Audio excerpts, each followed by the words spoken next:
welcome back to the Carp Chronicles podcast. Before I jump into what we'll be covering on today's episode, remember that we're soon going to be doing a prize draw for loads of stuff. We're saying it's going to be worth at least 50 quid. The reality is it's probably going to be worth near 100 odd quid. So if you want to be entered into that prize draw, there's no catches or anything. We're just giving it away. To enter, what you have to do is leave us a review on whatever podcast app it is you listen to us on. Then obviously we've got your details and you'll be automatically entered into the prize draw. Doesn't matter if you leave that review now or if you've already left one, months ago, you'll all be entered into the prize draw. So make sure you do that to be in with a chance of winning the prize. On today's episode, back by extreme demand, we've got Dean Towey. Now, hopefully you've all listened to our previous podcast episode with Dean. If you haven't, and if you don't know who Dean Towey is, he owns a bait company called Scientific Baits. And in my opinion, he's one of the few people you could actually call a genuine bait expert.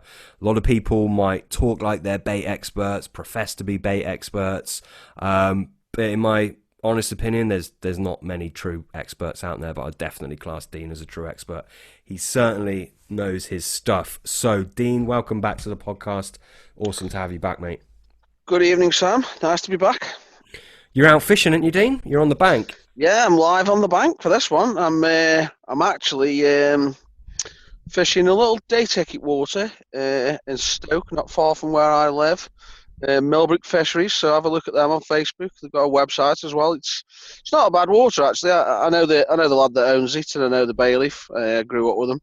Don't fish it an awful lot, but there's a hell of a stock of fish in here. There's 200 carp in 4 acres, over 150 20s, 30 30s. It's about 37 pounds, so it's not bad. It's a lot of fish, mate. That is a lot. Yeah, it's actually nowhere near as easy as it seems as you'd think it would be on paper. It's not. It doesn't throw them up for fun. Although there's been quite a few out this last few days, but it can be quite. I've only fished it a few times, but I've caught from here. So yeah, see what happens. I've got 2 nights ahead of me. Yeah, do you usually fish a syndicate or club waters? Or do you always go day ticket? No, I don't fish day tickets much, to be honest with you. Last week I was fishing over at Derby, Pride of Derby. I'm in that club, and that's it's sort of a 2-tier club. They've got 2 waters that are on like what they call the premium ticket, and there's a waiting list for those, and they're exceptional waters. And last week I was on there on a guest session on the biggest pit, Pride. 18 acres and I had a 30, so yeah, it was quite nice. But I'll be actually getting that ticket next year because I've been waiting for it for 6 years. So yeah, I'll be fishing on there come July next year. Yeah, very nice, mate. Yeah. Have you got a few beers on the go for this episode? Just cracked the first one open, Sam. Nice, mate. I've waited especially. Normally on the bank, normally on the bank, I'd normally crack one after I've had my tea. But I've had some nice chicken thighs and a bit of rice, and then I've just thought, I'll crack the first one open as soon as we start the discussion. So yeah, I'm honoured, mate. What are you drinking? Well, you might laugh tonight. I'm a big fan of Aldi. I do quite a lot of shopping in Aldi, and I do sometimes buy me beer from there. And I'm on Galahad, which is Aldi's lager tonight. Galahad. Do you know what? The people that listen to this regularly, they'll remember us talking about that. Back in the day, we used to have Saint Etienne. Yeah, they still do that. That's their version of Stella. Yeah. We got on that when it first came out. God knows how long ago that was. We were fucking skint, mate. Real skint back then. But when the times were really bad, we had to go for the Galahad, which at the time were probably about 2 quid for 4, maybe. Still are now. I can get 24 cans from there for just over 12 quid. Bloody hell. But I am a tight bastard anyway. I mean, I'll be quite honest with you. It's quite a nice drink. It's the same strength as Carling, and I quite like it. So I buy that quite often if I go in there. Yeah, Carling and Carlsberg. I don't like them. I'll drink them. Don't get me wrong. I'll drink anything. Yeah, I'm a bit of a lager lout, to be honest with you. I do like the odd Guinness. I had some Guinness last week. I was in 2 minds whether to get some Guinness, but I've just gone for the Galahad tonight. Yeah, Good man. Easy drinking, I suppose, isn't it? Yeah, it'll do. Yeah. Pete is not with us at the moment, just to let the listeners know, but he's hoping to jump in. I think he's in a business meeting or something like that, so he might well be jumping in a little bit. He is posh, though, isn't he, Pete? I mean, he's He's probably proper posh posh, Pete. mate. Yeah. Yeah, proper posh. Probably trying to be fashionably late or something. Yeah, possibly. Possibly. He said it was a meeting, but I actually know for a fact he's joining this vegan club, and they're talking about different soya products, and he's all into his soya at the minute. So that's what it's really about. But yeah, we'll. It's a good ingredient. I don't know how good it is for humans, to be honest with you. It's estrogenic in men. So basically, if you have a lot of soy, That turns you into a woman, does it? Turns you into a woman. yeah, increase. Well, we all have estrogen, but yeah, Yeah. estrogen production. Yeah, it's not good stuff. It's not good, but he's all into that kind of stuff at the minute. Yeah. It's one of his phases, but yeah. So I mean, you're obviously you're fishing. It's, as we record this, it's getting towards the arse end of October. It's the 21st of October. So obviously the water temperatures are starting to cool. Do you do anything different at this time of year, mate? Do you change your baits up? Do you change your strategy? Do you impart anything new that you perhaps haven't been doing over the summer? It's water dependent, really, for me personally. But with regard to the actual baits that I sell and make, the fish meal baits that I sell, I drop the oil content right down. I don't change the base mixes at all, Mm-hmm. because I always make them as digestible as possible anyway. But the actual additional oil that I put into the baits, I drop that down. But yeah, I mean, I sell a couple of fish meal baits, and in fact, I've just started testing another one as well because I'm always playing about with something. Um, and the actual fish meal baits that I sell, they will catch fish in the winter, and they've caught lots of fish in the winter, but they're not the best two baits that I sell for the winter. We'll come on to that a bit more, but the best bait for the summer is definitely not the best bait for the winter. Yeah. But a good bait will catch all year round. A good fish meal should catch all year round. Well, I always think you're kind of compromising it. If you've got like your bait that's optimized for spring, summer, autumn, whatever, and then you're using that in the winter, but it's surely that's just not optimal, is it? It's well, I can't think of the word that I'm looking for, but you're compromising it, aren't you? Somewhat. Yeah, I mean, I think there's a few factors really. The first one is people can sometimes call a bait no good in the winter or the cold weather, the cold water conditions. But what they've got to ask themselves really is there any fish coming out of that lake? If there's no fish coming out of that lake and nobody's catching any fish, then you're on a crap winter water. And you're probably not going to catch a great deal on anything other than maybe maggots for a few months. But on some waters where my bait's been used extensively, I sell one bait. I mean, I will plug it. I sell one bait called the Super Orange, and it's a fish meal. It's a proper HMV fish meal style, spicy, all the rest of it. And that bait's caught droves of fish in the winter. But it's been going in all year, so the fish are already tuned into it. They're on it. They've been getting caught on it. The waters are quite good track records for the winter, and that bait still works. But if anybody actually asked me which are the best baits that I sell for the winter, I wouldn't say the Super Orange. But it's caught loads of fish in the winter. So I do say to people, if you've been putting it in all year, carry on using it until you stop catching. If you stop catching in November, maybe think about getting on something else if people are catching. But if you can keep catching throughout the year, loads of people have caught throughout the year on that bait and used quite a lot of it as well at times. Yeah, I mean, do you feel that? Well, I mean, I think there should be less protein in winter in an ideal bait. I think you probably agree with me.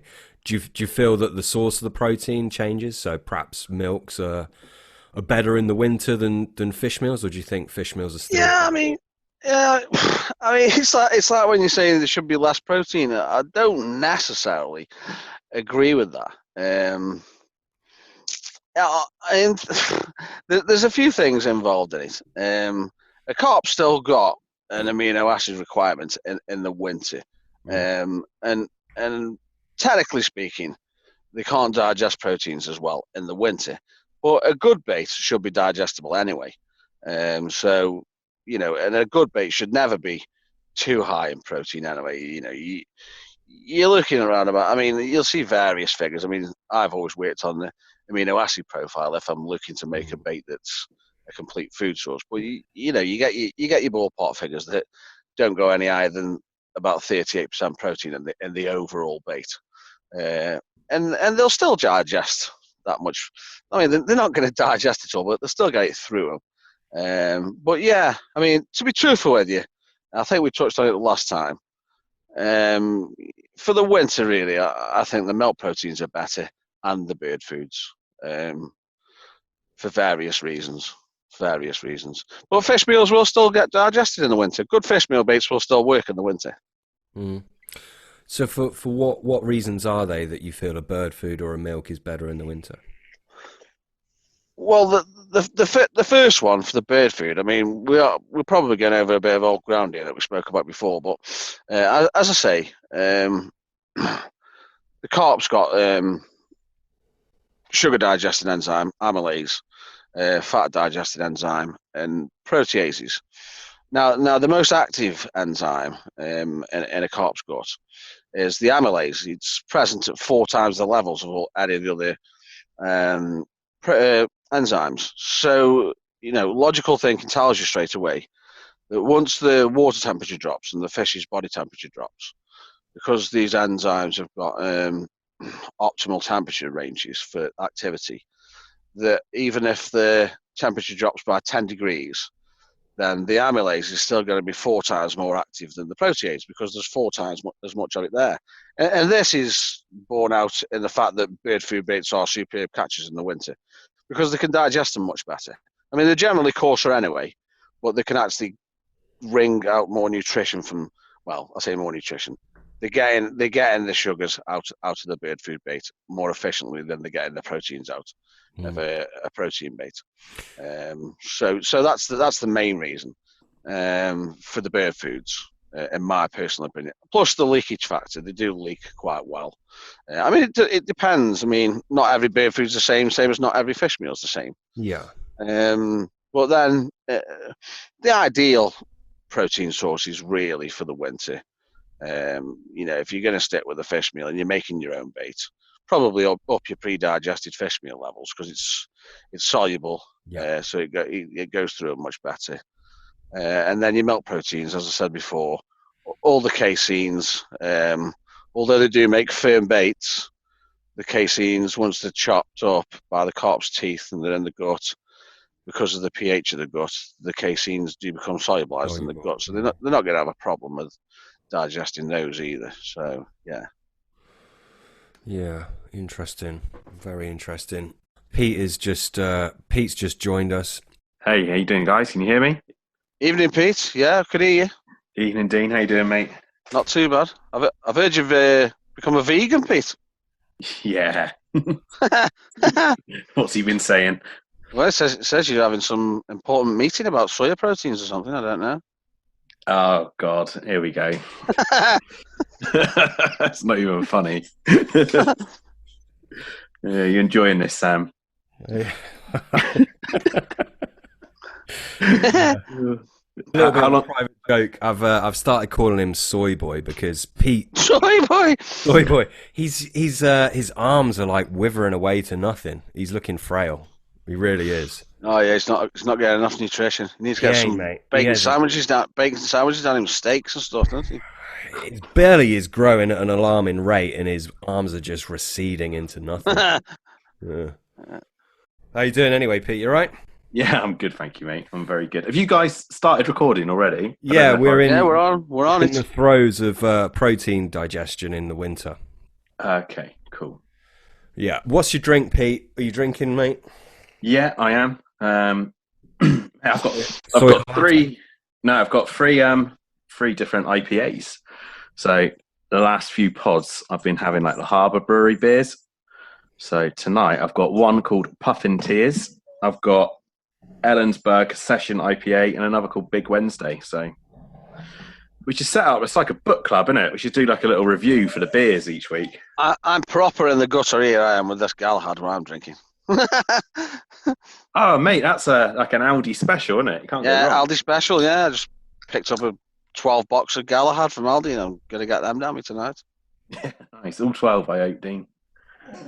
Well, the plan was to make these last me tonight and tomorrow night, but we'll have to see what happens. Cool. You're on the bank, aren't you, mate? Yeah, I'm fishing. It's Yeah. a nice night tonight, actually. The wind's dropped down. The wind's dropped down a bit. It's a nice night.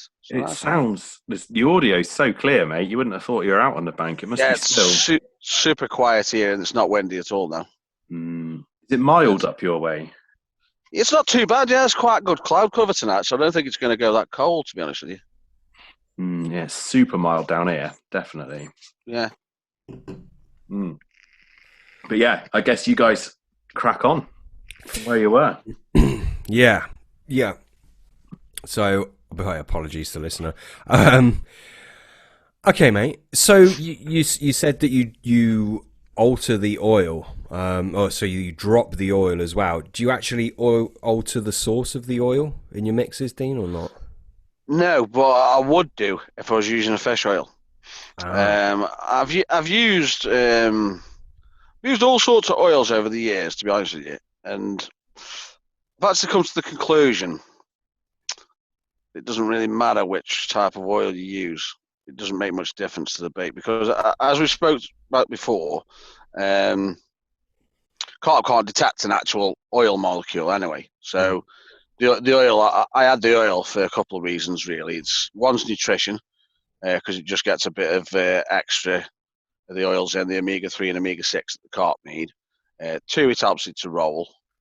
And then 3 is that if you put a bit of oil into your bait, it's a vehicle for transmitting the particles around that the fish can detect. So it'll carry a bit of the protein up with it, or a bit of whatever, the attractors and all the rest of it. So yeah, oils are worth adding to your bait, but a lot of fish oils will solidify in cold weather. Lots of fish oils.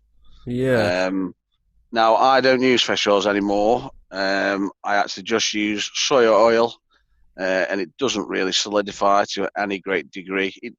It's pretty good all year round. The vegetable oils are much better than the fish oils are, I think, personally, for the cold weather. Hemp oil is your classic one that people talk about, but there's lots of other vegetable oils that are equally as good. Yeah, I used to use toasted sesame oil in the winter. Yeah, that's one that a lot of people use. Yeah, I've never used that one, to be honest with you. Smells nice and nutty, nice kind of nutty aroma. Yeah. What do you think about fat soluble vitamins? Is that an issue with carp or not? Well, yeah, I mean they need all the vitamins. In what respect do you think it might be an issue? I don't know. I'm just asking. No. I mean, A and D's your fat soluble vitamins. So, if you got soya in there and fish meal, I can't see there being a problem. Obviously, if you're adding vitamin supplements and all the rest of it, I think actually, when you actually said that, I'm glad you've actually said that, because I do actually think that a bait that's high in vitamins is better in the winter for various reasons. And not every bait is the same with its vitamin content. Obviously, if you're adding an additional vitamin supplement, then you can bolster that. But there is lots of ingredients that you can use to make baits that are far richer in vitamins than others.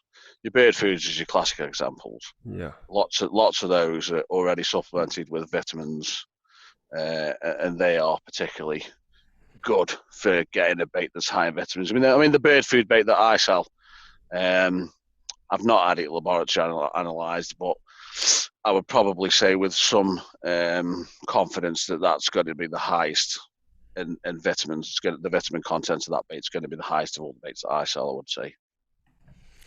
Yeah, I mean, it's vitamins A, D, E, and K that are fat soluble. But I guess, it's impossible to make a fat-free bait. Well, it'd be bloody hard, wouldn't it? I mean, you got eggs. If you're using eggs, you got fat there, haven't you? Yeah, it's impossible if you're using eggs. Yeah. Yeah. So I suppose it's not something you really need to worry about, is it? No, but I mean, certain vitamins are attractive to fish anyway. The choline and stuff, they can detect that. Pretty sure that at certain times of the year, although I don't think carp can detect vitamin C, I'm pretty sure that at certain times of the year, for whatever reason, they do like baits that have got lots of vitamin C in, and there are certain ingredients that you can use to get the vitamin C content up.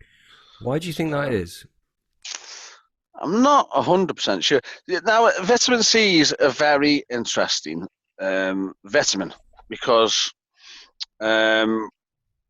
depending on where you look, you will find that some sources suggest that carp can synthesize vitamin C and others say that they can't.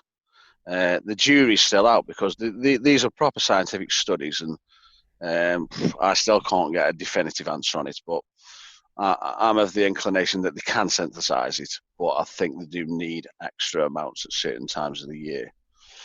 Because lots of animals can synthesize vitamin C, but we can't. We're one of the only ones that can't as well. But I think the carp can. I think the carp can synthesize vitamin C, but I think it's challenging times of the year, probably spawning in the winter time. I think they do actually look for sources of vitamin C. Interesting. Do you think that's like their way of trying to fight their inflammation from the river? Yeah, I think.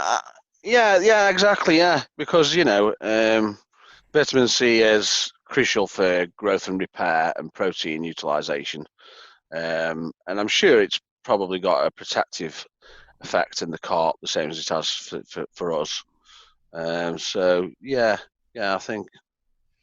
Yeah, I mean, there's certain things that you can use and bake with vitamin C, and especially like your robin reds and your paprikas and your chilies, and they do seem very good when it's cold. They do seem very good in the winter, and Yeah. in the spring, when running up to the spawning and stuff. I mean, they're good all year, but I mean, it's all conjecture this, but yeah. I personally think that a carp can synthesize vitamin C, and as I say, nobody can call me right or wrong because I can point people to various sources that say they do, and various sources that say they don't. And some say they've identified the pathway that they can do it. Others say they've identified the fact that they haven't got the pathway. So it's all up in the air, really. It's all up in the air. Yeah, interesting. I mean, I was going to come on to this a little bit later. I've got a little short list of things I want to ask you. One of them is, do you feel that carp can almost sense what they're lacking or what they need and then go and seek it out? I've thought about this a lot. I thought about this. I used to be a firm believer in the HMV theory, and obviously that points towards the fact that a carp knows what it needs to eat, and what it requires. Now I'm not a believer of this entirely anymore, but at the same time, I mean, this is probably going to be, well, it might be a little bit too technical for people, but either way, I'll chat about it. Animals have got the ability to, well, we can do it as well. You can upregulate certain enzymes, certain genes within your body, depending on the fed state of your body. So, for instance, the best example that I can use is there's a transporter molecule, and it's virtually ubiquitous. Well, it's ubiquitous. It's found all across the board. It's called PEP-T1. Now this thing obviously is involved in protein utilization. Mm-hmm. Now the interesting thing is that animals that are deficient in protein will have a higher level of expression of this particular gene. So they'll have more of this molecule in the body, obviously for the reason so that they can extract more protein out of anything that they eat. So that leads you to then to think that's virtually a way of the fish responding to its needs.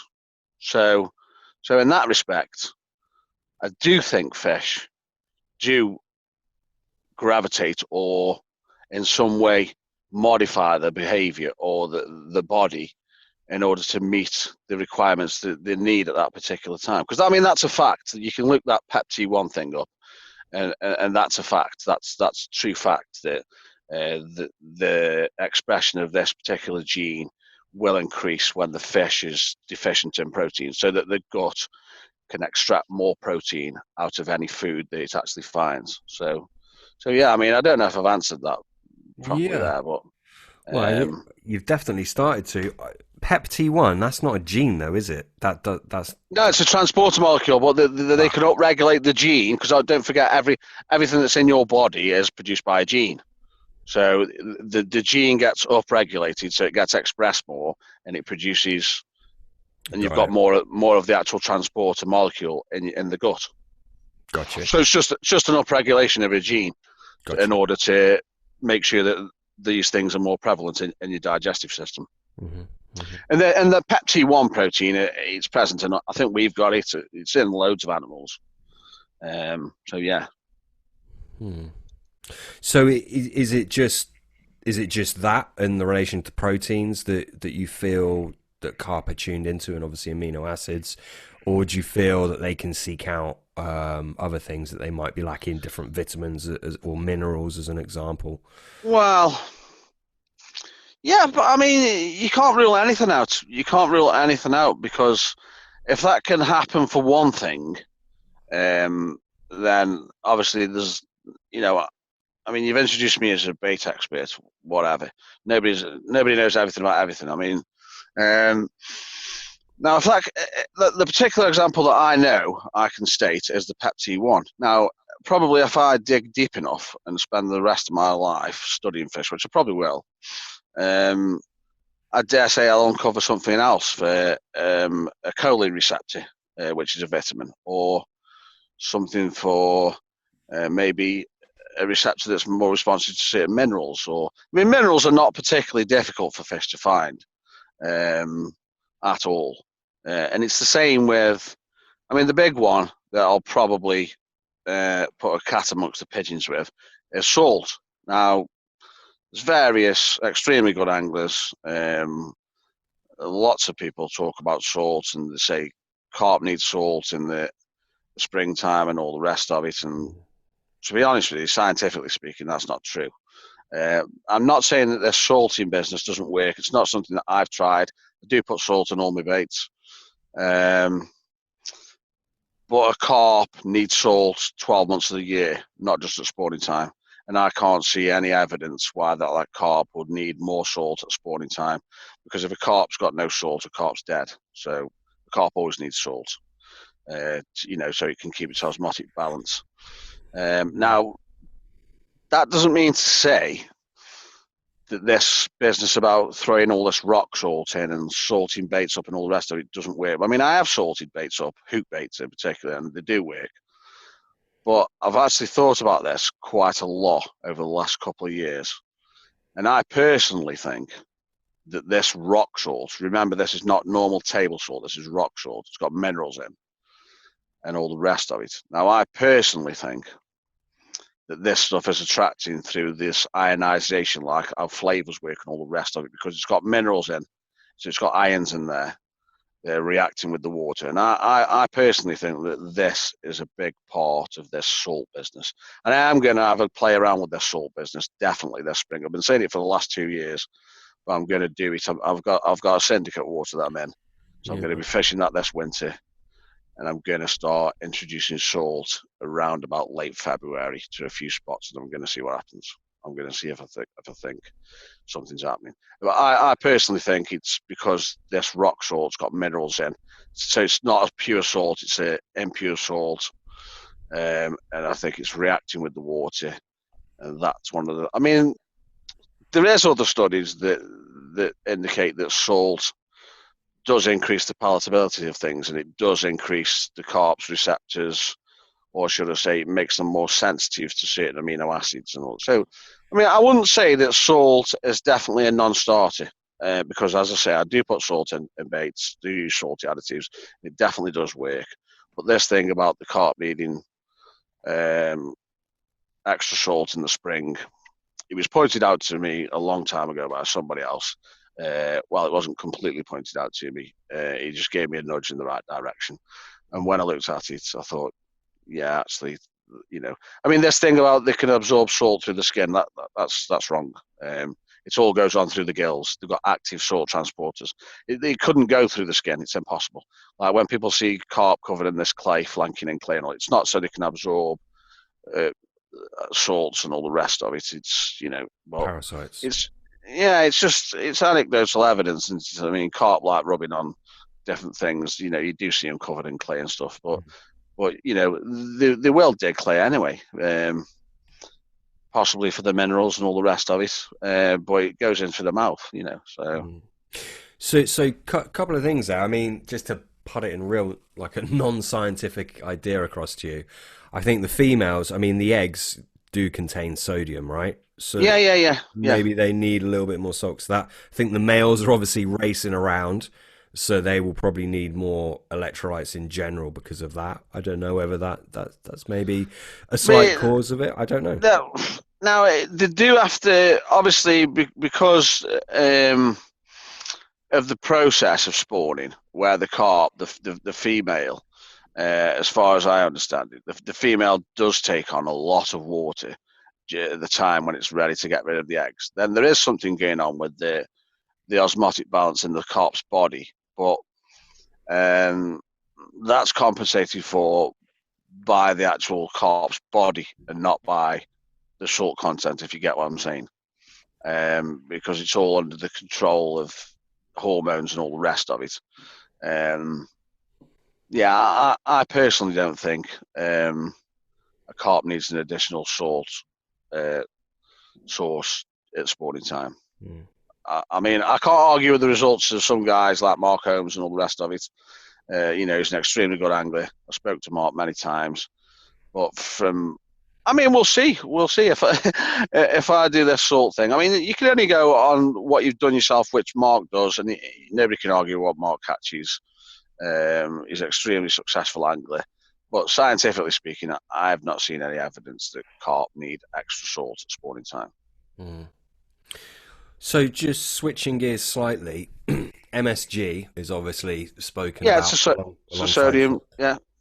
I mean, how do you feel about that, particularly with the palatability? Do you believe that is a worthy ingredient of bait? No, that's a superb additive. That is superb.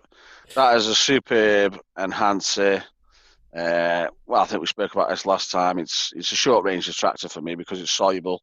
It's an amino acid derivative, and it is actually proven that the carp has a taste receptor that matches it perfectly. So it's scientifically proven. You get some people that say it isn't, but they're not looking in the right places. It is. I mean, Ron Hutchinson said it years ago before even science even touched on it, and he was right. That is possibly one of the best commonly known enhancers that anyone can put on the bait, and it costs next to nothing. You've got to be careful the levels. You don't need an awful lot of it. But it's very good. It's very good. But it's not good because it's salty. It's good because it's the amino acid derivative. Yeah, glutamic acid, right? Yeah. Didn't he have was it Taste Plus or something that was some kind of palatant? I can't remember the name of it. And basically that was mostly MSG. Are you familiar? Yeah, I think, obviously, I'll be totally honest with you, I haven't bought many of these things over the years. I used to keep my bait making very simple when I first started. Not simple in the construction of the baits, but additional additives weren't really a thing that I used to use massively in the early days, apart from greenlet mussel. To be truthful with you, I probably missed a trick because once I did start using them, I realised how good some of them were. Especially when these things only cost you 2 pence a kilo, and the difference it makes to your bait is phenomenal, really. 2 pence a kilo. How much? Yeah, if you sorry. How much are you buying to get it at 2 pence a kilo? Yeah, if I put MSG in my baits at the required levels, it costs me about 2 pence per kilo. Ah, I thought you meant you were buying a kilo of MSG for No. If I use it at the right levels, it probably puts the price of the bait up by 2 pence. Yeah. Yeah. And anybody who makes their own bait, it won't cost them much more than 10 pence. No. Pete, you used a lot of MSG, didn't you? Yeah, I have done in the past. I really rate it. Yeah, superb, Pete. Yeah, very good. With salt, Dean, do you use it for like other functions in the bait as well? Like for it's obviously it's like quite hygroscopic and it absorbs water in. I know there's a term for it, isn't there, where you're absorbing the water in from the lake and in turn it's pumping out the amino acids. Yeah. To be honest with you, with the salt, I mean, when I actually first sat down and thought about it, I just thought straight away, I've always used salt in bait as long as I've ever used fish meals, because there's lots of salt in fish meal. Mm-hmm. Fish meal is an extremely salty ingredient, and that's so anybody who uses fish meal uses a salty bait. Obviously, kelp, seaweed, whatever, naturally salty. So yeah, I mean, one of the liquids that I use is extremely salty. It's a very good liquid. I mean, salt does work. It really does work. As I say, I personally think it's a slight. I think there's a slight enhancement of the chemoreceptors when the salt's around. I mean, we could go into that a little bit more, but we'll see. I mean, we could actually go into that in detail if we want to talk about cold weather, because it's quite important in the cold, really, to talk about that. It's quite in depth, but it gives people some idea of what they're dealing with a carp in cold weather, cold water compared to one in the summer, and why they can't get their head around things working well in warm water and not working well in cold water. Yeah, go for it if you're happy to sort of go into it. Yeah, well, obviously, I mean,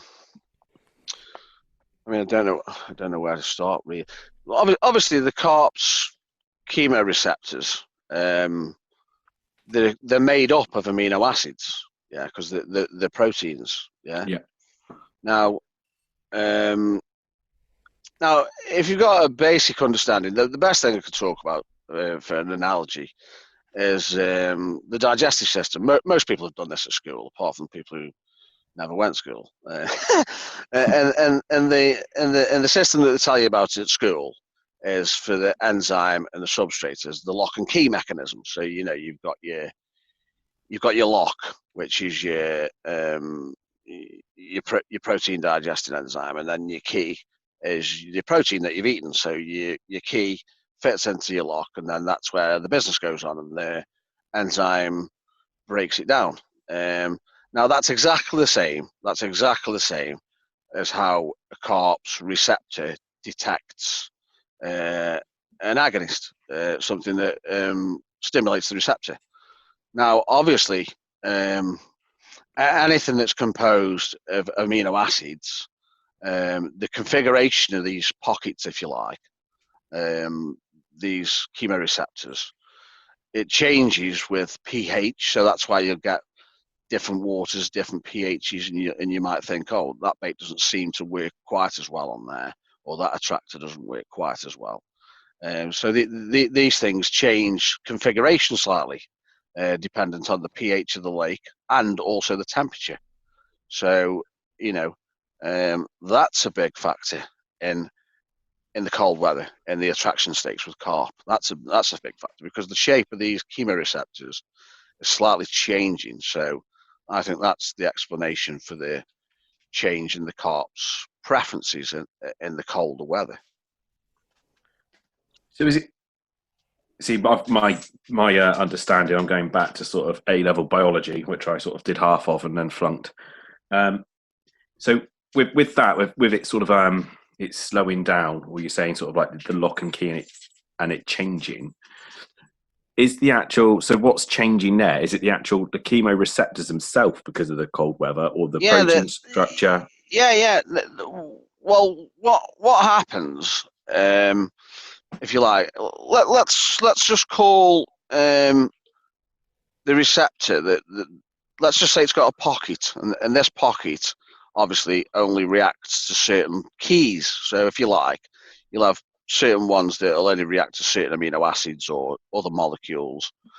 Now, if the shape of that pocket changes because of the pH, which affects all things that are protein, or because of the temperature, then obviously the key shape changes. So a different molecule can produce the same reaction in the same receptor. So in other words, a receptor that's been responsive to something highly in the warm water might all of a sudden become responsive to something that it wasn't reactive to when the water goes cold. Okay. So that makes sense. So how would you apply that to your bait then? Well, it's just, I mean, I've probably overcomplicated things there, but I mean that's probably the best illustration I can think of to get people thinking about why different things work better in different water temperatures, different baits or different formulas or different additives. You know, because carp have definitely got altered taste preferences in cold weather. You know, they'll still respond to the same things, but probably not to the same degree. You know. Yeah, no, I definitely agree with you on that one for sure. Where's Sam gone? He's got a bit quiet. No, Sam will be lurking. I'm here, mate. I'm here, sitting back, enjoying my beer. He's just been getting a beer out of the fridge. He has. I've been sipping it. I didn't introduce my beer actually. I'm still. Oh no, what are you on?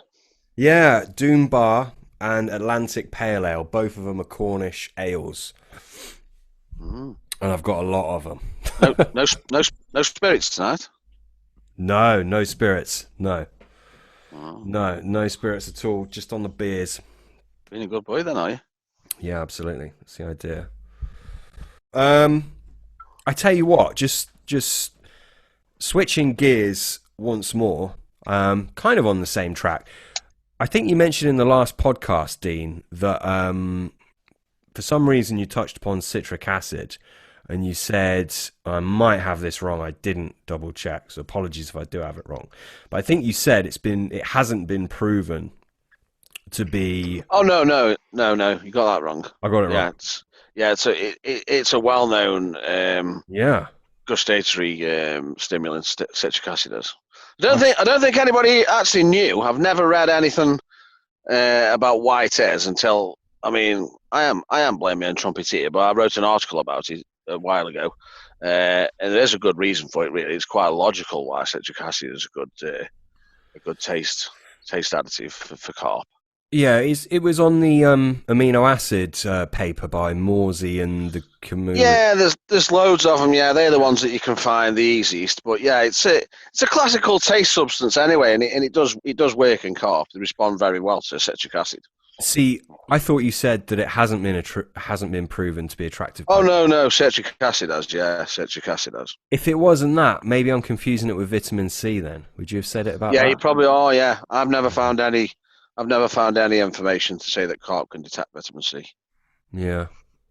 I think that's right, isn't it? I think didn't we have a question once? I think you were having a conversation with somebody, Sam, in one of our sort of DMs about the use of citric acid with flavors and how it's actually a hindrance, or organic acids and adding them and using them in with flavors, and actually they're more of a hindrance than a help. Is that right, mate? Yeah, I was having that chat, and I raised the point that they could be, and this point was raised to me not that long ago by someone, and I can't remember his name, and I do apologize for that. But basically, this guy was saying, you should be careful with citric acid because when using flavors, because it could well be already contained within the flavor, and then of course that's true. Yeah. And it makes total fucking sense. Like, I mean, I think citric acid. Am I right in saying that could even be present in a essential oil? No, probably not. I don't think it's in any essential oils. Not any that I've studied anyway. No. How? So that gets removed due to the processing of the plant matter. Yeah, I mean they're all made in different ways. Some are steam distillation, some are cold pressed. I'm pretty sure. I don't think so. I mean, actually, when you say that, I could be wrong there because I wouldn't be surprised if there is some citric acid in certain essential oils. I've never really looked for it because I'm looking for other molecules when I'm looking at citric acid, when I'm looking at essential oils. I have got a very extensive book on essential oils, and I'll look that up for you. I will look that up, and I'll get back to you on that one. Can you name the book or not? Yeah, the book is called. Let me think now. It's not a bait book or anything. It's got a wacky title. I think it is called. Oh, I'm trying to think. It's actually written by a scientist who's also very religious, and the title of the book is something like God's Mystery in Molecules or something like this, and it's basically the Bible on essential oils. It's about 2 inches thick, and it's got the breakdown of every essential oil known to man, and it's got loads of information about essential oils. It really is a good book, but obviously lots of it isn't relevant to carp angling. Well, I say that lots of it's talking about the benefits for aromatherapy and all the rest of it. But it's a very useful book. I'll get the name of it when I actually look up this citric acid thing and get back to you. Yeah. It is available. This book is online. It's about 25 quid, which for a big thick book like that. I mean, I actually bought it because I wanted to know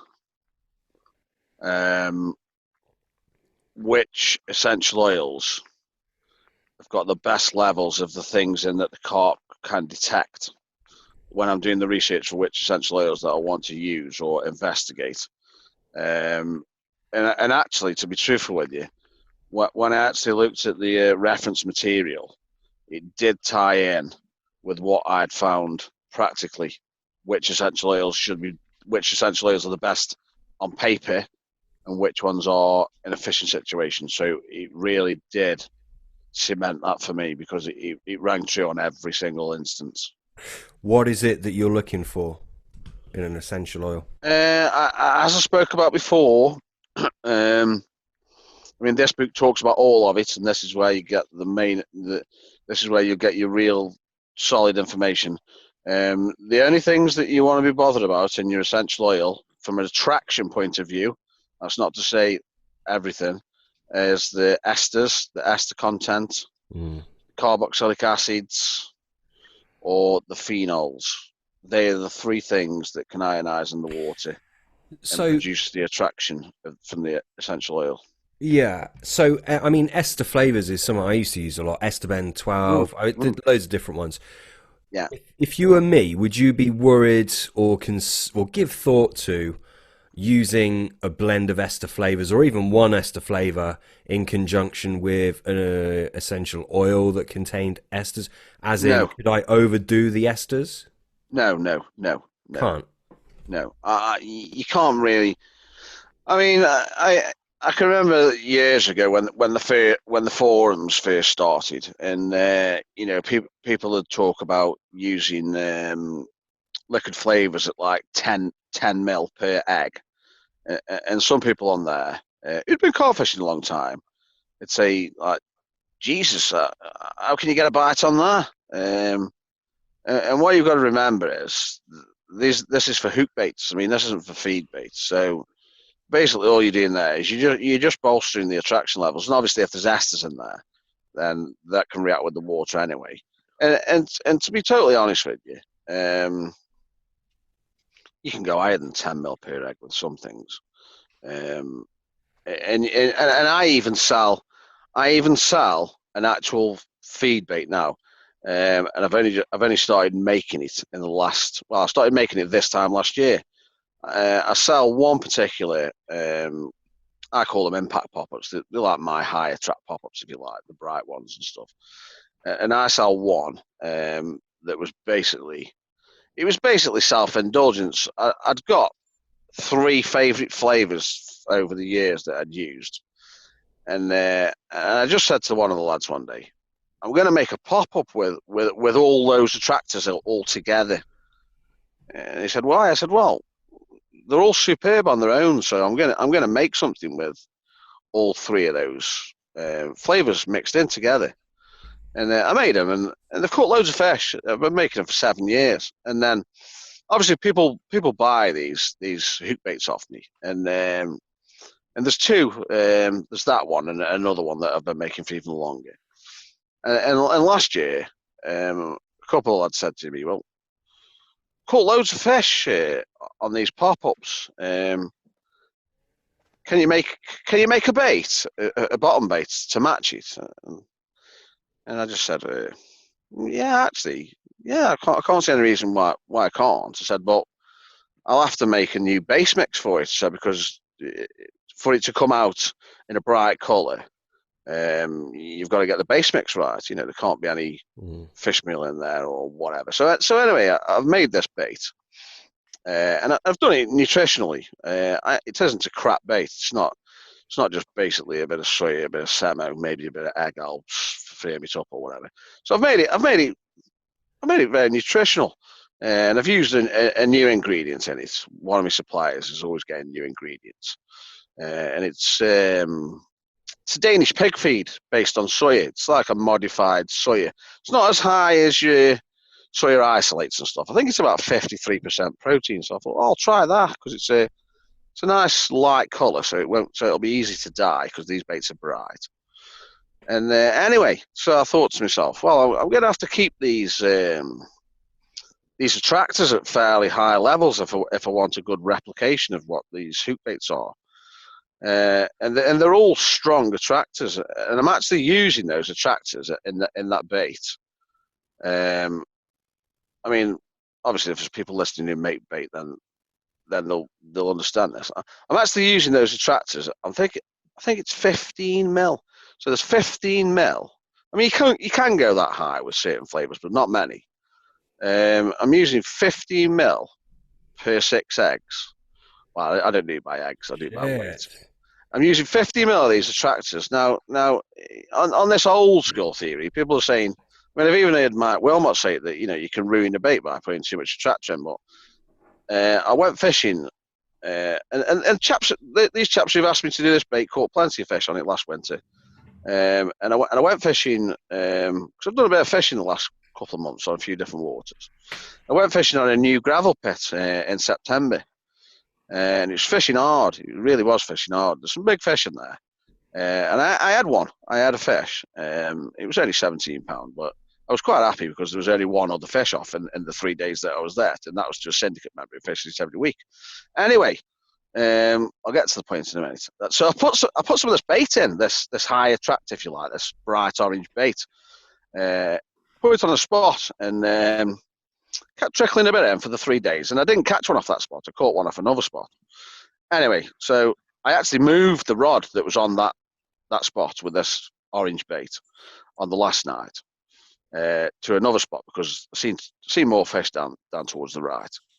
So anyway, I comes home after the session, and I spoke to the chap who runs the lake because I thought, well, it's quite a nice place. So because I was just there as a guest sort of thing. I thought it's quite a nice place, some big fish in there. It's not far from my house. It's just on a £45 common. So I inquired with him about getting on the waiting list for the syndicate, and we had a little chat about it, whatever. And he said, you know that orange bait? He said, you know that orange bait that he showed me? Because he had a look at all the baits they've got with me. I said, yeah. He said, the chap who was on the point, which was the other side of the island that I was fishing to, he said, when you left, he said he had 11 fish in his last 2 nights or whatever. He said, and a few of them were shitting that orange bait of yours out. So I thought, I was close there. But yeah, I mean, and the attractor levels are very high in that bait, you know.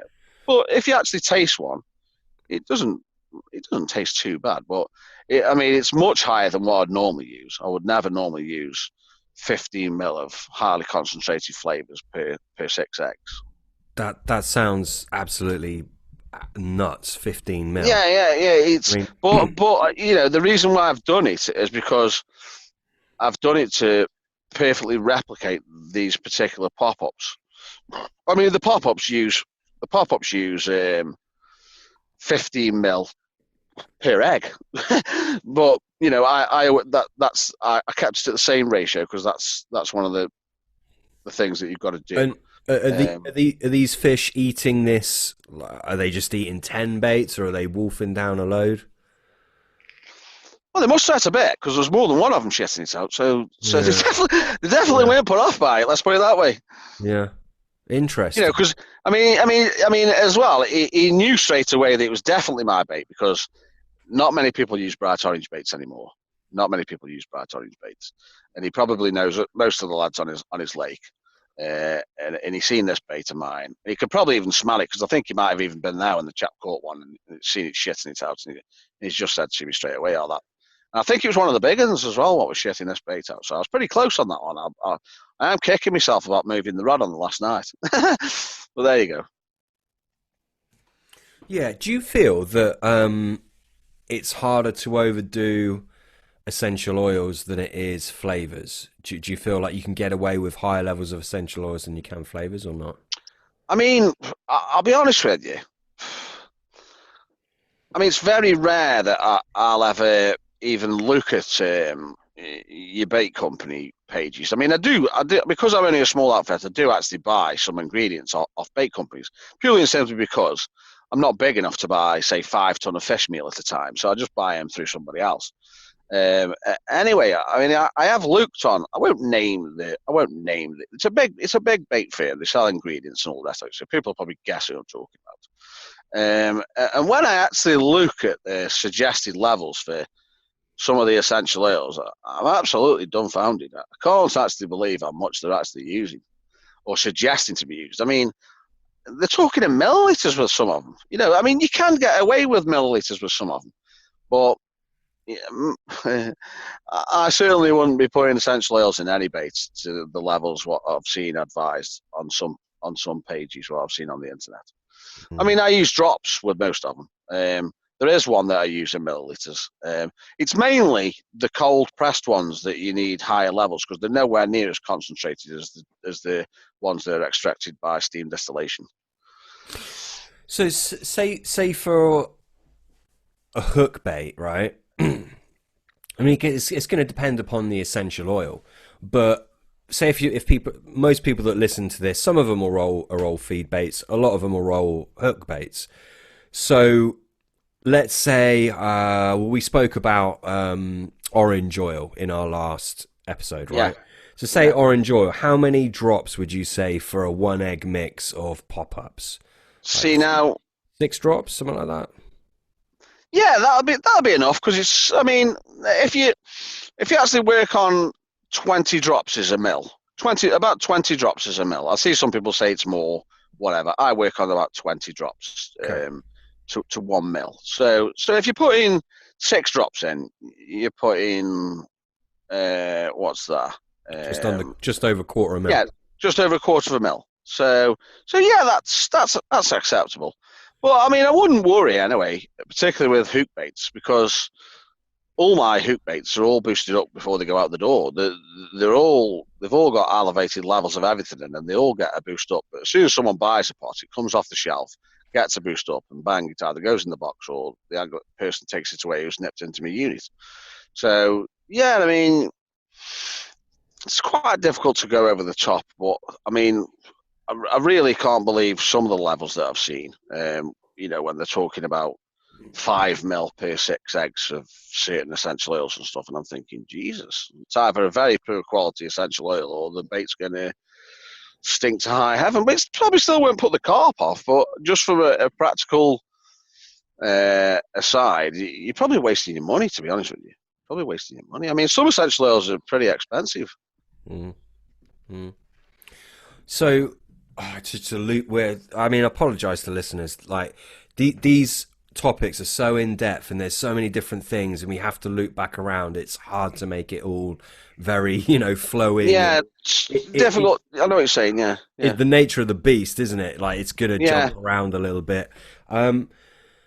So back to what I was saying earlier about, or what I think Pete mentioned about citric acid, being careful with that used in conjunction with fruit flavors because you could overdo the citric acid. Is that something that you think we should beware? Am I on the right track with that? Well, I mean, the problem is the problem you're going to get is, I mean, the flavor house that I use now, as helpful as they are, and they are very helpful. I mean, I'll never use a product until I'm 100% happy with getting the answers that I want from it. I don't expect anyone to divulge all the secrets because that's their business, same as my recipes are my recipes.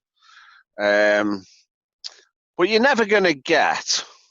I mean, if you rung somebody up, but if you bought a bottle of flavour off somebody or whatever and sent them an email or rung them and asked them if there was citric acid in there, now they might say yes, but they won't tell you how much. There's no chance in the world they'll tell you how much. So you might as well not know, because unless you know how much is in there, then you really are still none the wiser. You can go over the top with citric acid. You can go over the top with it, but you know, and it is something that if someone just thinks, "Oh, I'll start using citric acid and I'll start putting," let's say they're going to start putting 50 grams in every kilo of bait, then I'm afraid to say they're probably putting the carp off at 50 grams. So I mean, let's sticking with the hook baits, right? Because I mean, the feed bait is really, you know, it's relevant. It's something I want to talk about. But just sticking with what a lot of our listeners will be doing, because I think a lot of people still make hook baits, don't they? I think less people. Yeah, they do. Yeah. Baits, yeah. So let's say, I mean, what do most people do when they're going to make their own pop-ups?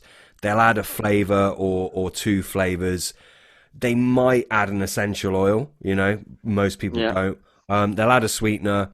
And they'll probably add some betaine and some citric acid, right? I think that's probably like a pretty standard. Yeah, I mean, I wouldn't even say that many people add the betaine and citric acid. Not many who I know anyway who make their own hook baits. Not many of them add citric acid because they don't know the dosages. Well, I mean, okay, fair enough. My question was going to be, do you feel that it's just a case of everyone's just lumping a load of things in just for the sake of it? Do you think they're right to do that, or do you think just adding lots of different things into a hook bait is probably counterproductive at some point? Yeah, it's the same with bait. I mean, again, I won't mention any names. Years ago, I'm talking way before I was selling baits as a job. Another guy, it was. If you like, a hobbyist, someone who made his own bait. He knew that I was sort of profiling my baits because this was in the days when I was big on the HMV theory, and if I could get the data sheets for the ingredients that I was using, then I started creating spreadsheets for them. So it's quite simple to do. It's pretty simple mathematics, but so you can work out fairly accurately your amino acid profiles for your bait, and obviously you can use the Carp's amino acid requirements as the yardstick for work it against. And I can remember this one particular chap, and I mean I'm coming to the point now where you said just lumping everything in. He said, can you help me to profile my bait? And I said, yeah, but I'll need to know the recipe. I said, and we'll need the data sheets for everything, or as near as damn it. So he said, yeah, okay, so I'll send you the recipe. And I was absolutely dumbfounded when I saw this recipe. I mean, it really was a case of, I think he'd probably been making bait for a while, and I think he was trying to get every single thing into his formula that he'd used and thought made a difference into one bait. And I just looked at it and I just thought, that is just overkill. I mean, for instance, he'd got things like cheese powder in there, and then he'd got yeast, then he'd got liver powder, then he got balacan, and I'm thinking, All these things are doing the same thing in the bait. You just So need one. yeah, so let me stop you there. Sorry. So let's say what's working there? Maybe it's nucleotides, right? Do you feel if you've got one good source of nucleotides, let's say you're using Brewer's yeast, do you feel there's any benefit from having a different source of nucleotides? I mean, Do they vary nucleotide well, to yeah. I was nucleotide? just going to say, just for clarity's sake, you won't get an ingredient that's got no nucleotides in it. It's just some are way Very richer high. than others. Yeah. Very high, yeah. Because anything that was come from anything that's alive will have a nucleotide content. But Brewer's yeast is very high, right? Yeah, massively high, because same as liver powder is massively high, because it's coming from something that's alive and it hasn't been processed too much. And obviously the yeast is actively multiplying. It's a single cell. So that's massively high. I mean, fish meal is very high in nucleotides. Blood powder is very high in nucleotides. I mean, nucleotides are, they're superb carp attractors. But I think people can confuse things with bait formulas. I mean, some of my baits are fairly complicated. The formulas are, but everything's in there. I mean, put it this way: if I see a recipe, like particularly with this chap, then I basically just said to him, "Well, why have you got this in?" And if there's no answer, I was like, "Well, you can scrap that one then." Or if the answer was, "I've used it before and it was good," and I was like, "Well," and then you might say that for 4 different things, 5 different things, and I mean, I suppose you could say I'm contradicting myself because I've done it with a pop-up, three attractors that were superb on their own, and then used them in combination. But it's a bit different on the attractive score for me personally. Okay. But yeah, I mean, you really can have things in a bait that you've got 2 things in there. They're both doing the same job, so it's either or, one or the other. Scrap one, keep the other. Yeah. While we're talking about yeast, sorry, I was jumping in. One of the buzzwords sort of I see all over sort of like the forums and Facebook groups, such and such, Rockasol. is salmon. No, Salmonax. Oh, Salmonax. Yeah, it's a liquid, isn't it? It's a liquid, that one is. It is, yeah. I'm guessing you've not used it. No. I'm seeing it everywhere. Doesn't appeal to me. Well, when I actually, I'll be honest with you. It's just the way I am. I don't follow trends in anything. I never have done. I don't jump on the bandwagon for anything. If I can't see, if nothing immediately strikes me about something, then or I do a small investigation and I just think, yeah, just another liquid, then I just think it's just the latest thing. They've marketed it well and everyone's jumped on it because he's using it, it works and whatever. So yeah, that's it. And you mentioned Brocasol then. Yeah. Do you rate that, or are you just quite happy using a brewer's yeast? Yeah, I've never used it. Yeah, we spoke to it on the last one. I've never used it purely and simply because I ain't seen any evidence that tells me it's going to be any better than brewer's yeast. Yeah, I recall the conversation now. Yeah.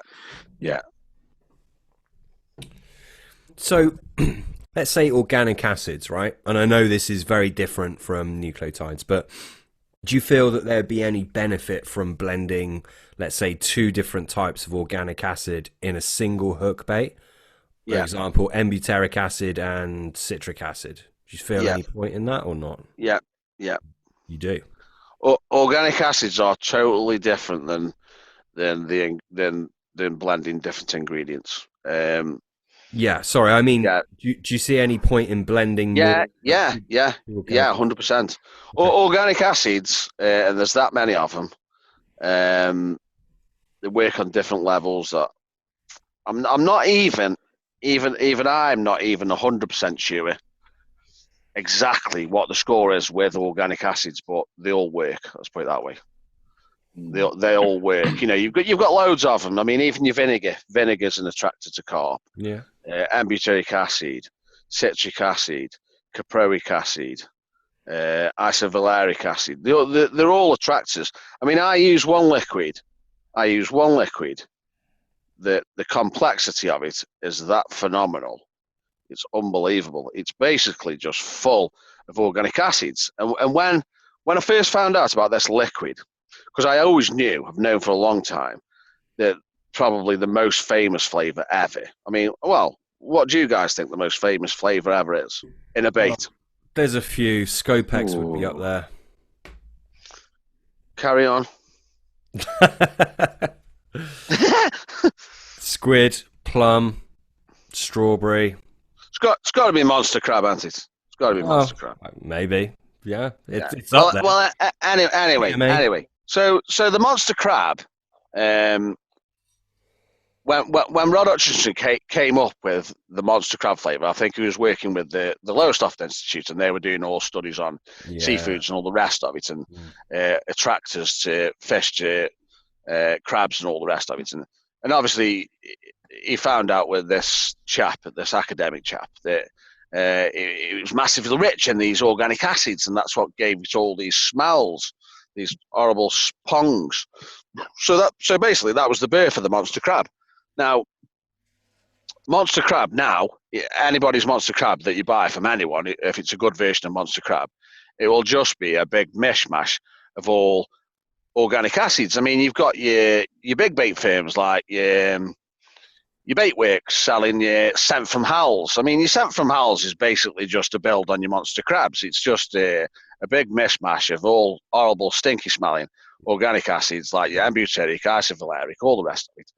And Monster Crab is the original. Monster Crab is the original, the benchmark for organic acid flavours.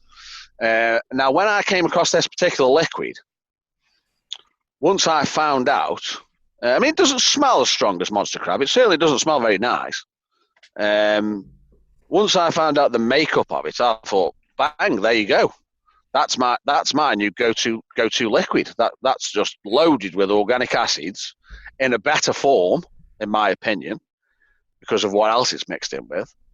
And that's it. And that works on its own in a bait. You don't need a flavour, nothing whatsoever. And basically, it's just, if you like, it's a diluted version of Monster Crab. It's not really diluted. It's just as what it is. It's a natural product. Yeah, Dean, when you say liquid, I mean, is this like what people would view as I know the answer, by the way, but it's not like a bulk liquid, is it? Like L030? Yeah, it is. Yeah. It's everything. It's everything. I've made hook baits with it, with no other attractor in whatsoever. Well, no other liquid attractor in whatsoever, other than that, like 15 mil per egg, and the hook baits are superb. What I mean is, are you adding that like a... Yeah, I add it to bait as well. It goes in bait at 30 mil per 6 eggs, or even higher sometimes. That was going to be my question. So you're adding it in high quantities?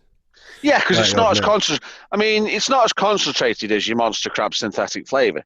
Because you wouldn't put that in. That's like a couple of mil tops, right? Yeah, Monster Crab. Yeah, you don't need much Monster Crab. You know, it's extremely strong. You don't need, most Monster Crabs are blow your socks off jobs, and you don't need a lot. So what is the difference then? Why would you use Monster Crab at maybe 2 mil and this stuff at 30 mil? Well, the Monster Crab's a more concentrated product, and it'll be more expensive as well. I mean, I've never tried it, but I bet you could get away with Monster Crab at 10 mil. It wouldn't smell very nice to anybody who's around you, but I bet it'd work. Yeah. So what, Dean, I mean, you said you were going to give away all your secrets on this episode, didn't you? What is this liquid? I'll tell you what this liquid is, because it's no secret whatsoever, because everybody who comes in my unit sees boxes of it everywhere. I use fish sauce. I use fish sauce in every single bait that I make. Squid brand. I use a squid brand all the time. Yeah, old stuff, widely used. Yeah, it's no secret. It's no secret. I mean, I've only known about it, to be truthful with you, for 12 years. And it's possibly the best liquid anybody's ever told me about. That stuff's phenomenal. We spoke about it on another episode, but I used to put that in super soakers and then spray my spots out with it, because it's real thin liquid, isn't it? Yeah. But I think that's one one of the big successes to that liquid. The thinness, The of it. viscosity of it, yeah, Viscosity. yeah. Because it's very thin. It's very thin. So people are obsessed with thick liquids and thick bait dips and all the rest of it. But if you actually think about it, it won't disperse as fast as something that's thinner. We've spoken about fish sauce a lot, haven't we, Sam, in previous episodes? I mean, it's all out there now, the fish sauces. When I first found out about it, I think it had been knocking around for years then in certain quarters. But now you've got like people like Jim Shelley say they use it, it's mega and all the rest of it, and loads of people are pouring it over pallets and stuff and mixers and stuff. And I mean, it's like another one of the big firms. Well, it's actually the same one. I'm not going to name them though. They sold a liquid. Probably I bet this was about 10 years ago.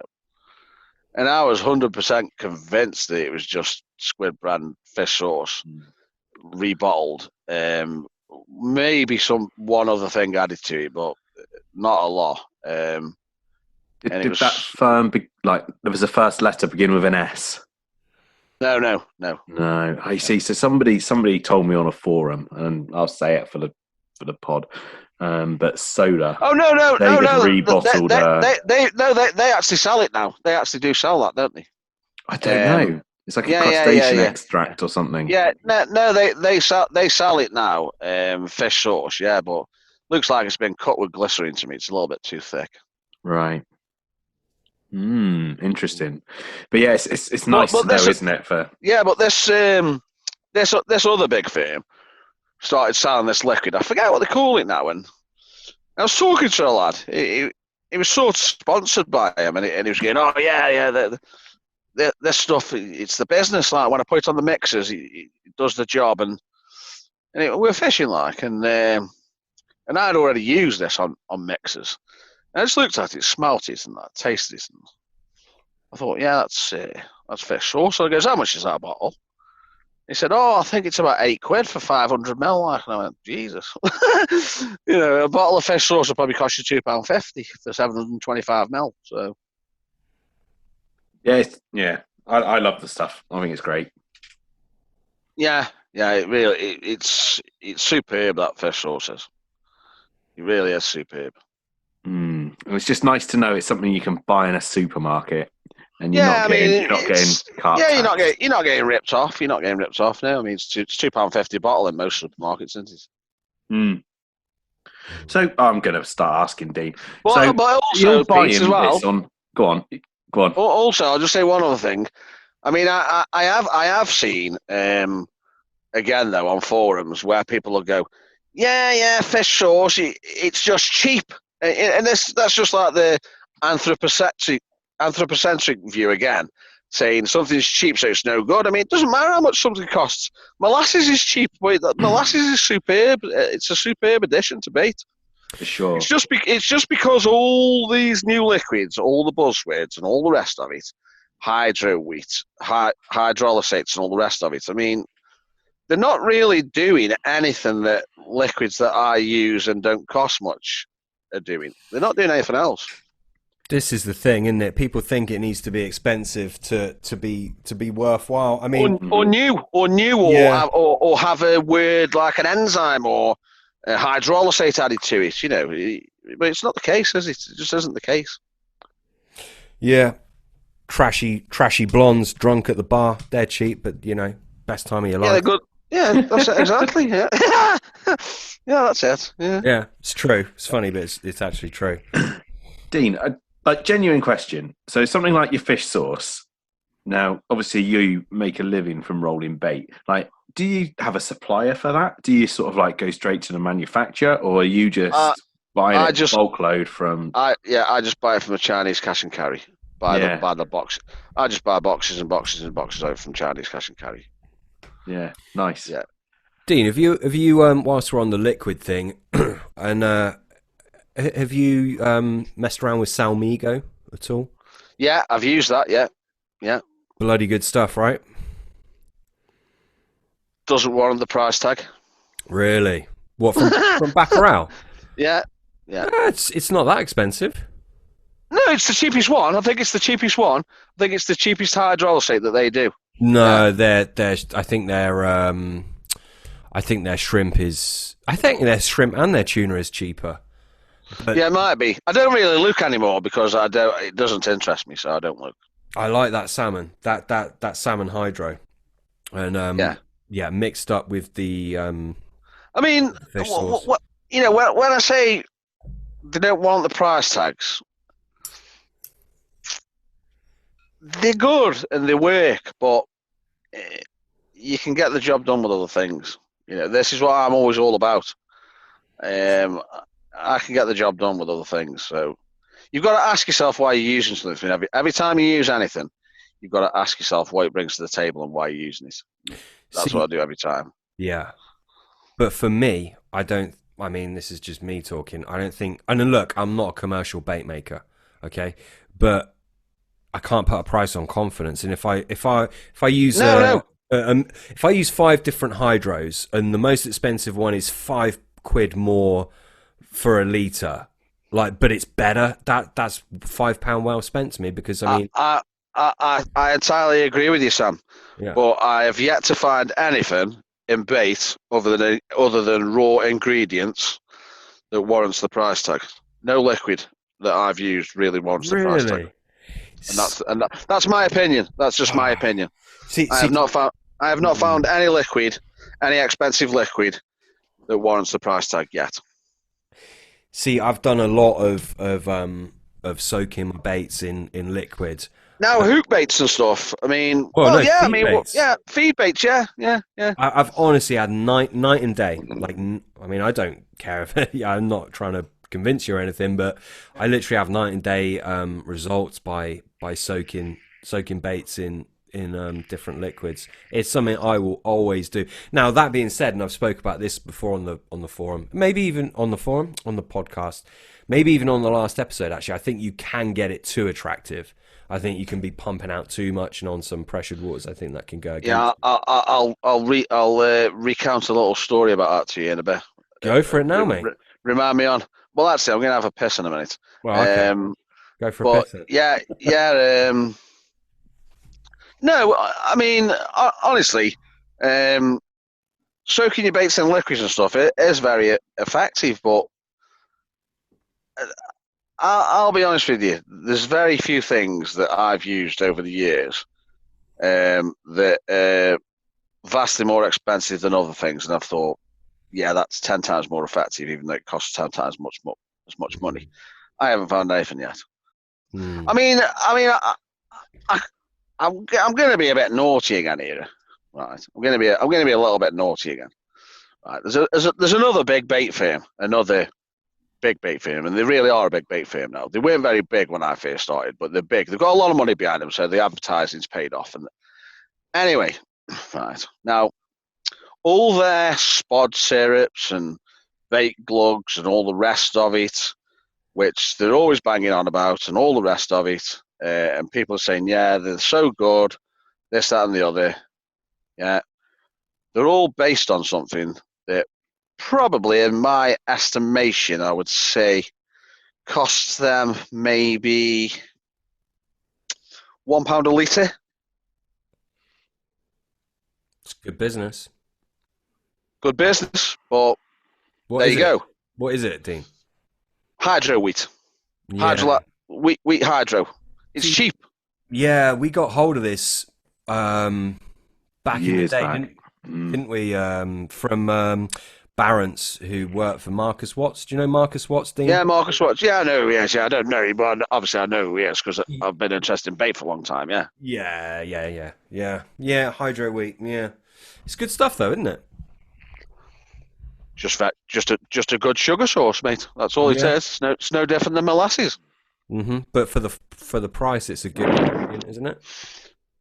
Yeah, but what the point I'm making is these guys don't charge £1 a litre. You can't buy a litre of that off them for £1. Oh, I see what you mean. You can't buy you can't buy a litre of their dedicated glug for whatever bait for £1 a litre. You're paying £10 a litre for something that cost them £1. Yeah. Do you want to go for your piss, mate? Yeah, I better do. I'll be back in a minute.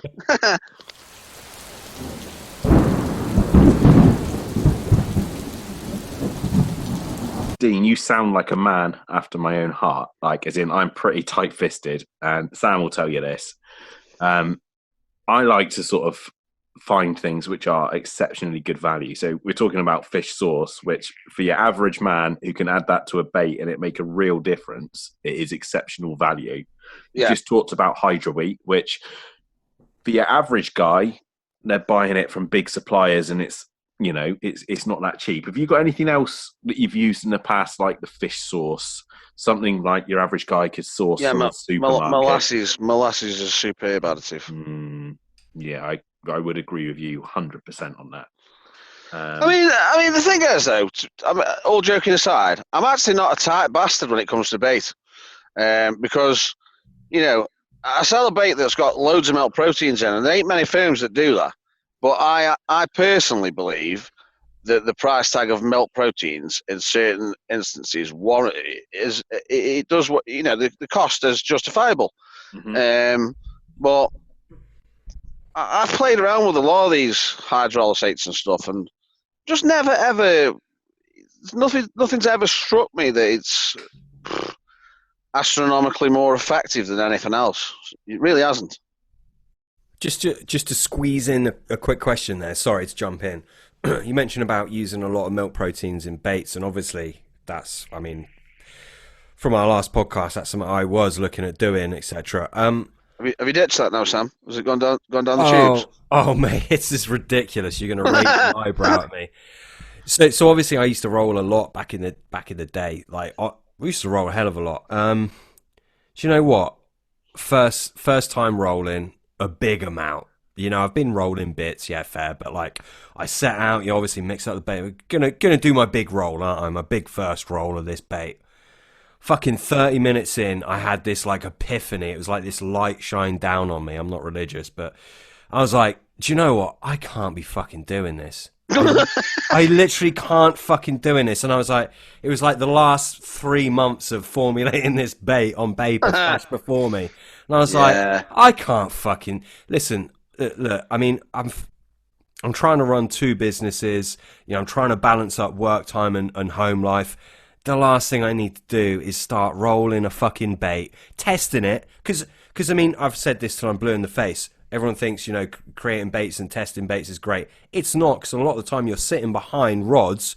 You don't know if that bait it might look fucking great on paper, might not catch fish. So do I need all this fucking extra time and doubt and ambiguity? 30 minutes in, I was just like, this is crazy, but I've got to cut my ties now before I get too deep in it. I can sympathise with that, because it's like me selling bait for a living, and probably in the early days. I'm not saying I'm the best angler in the world. I've caught a few fish.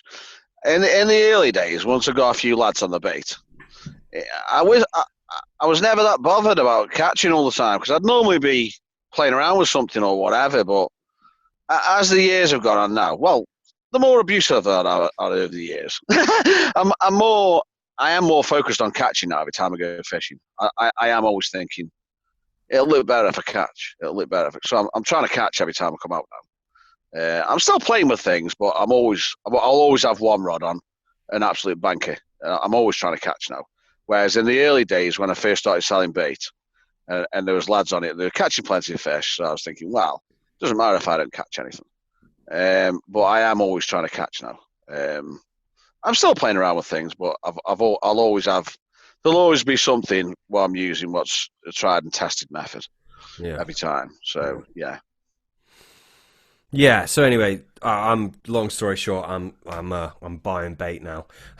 But I missed the phone call, Sam. When you haven't rung me up, have you, for any bait?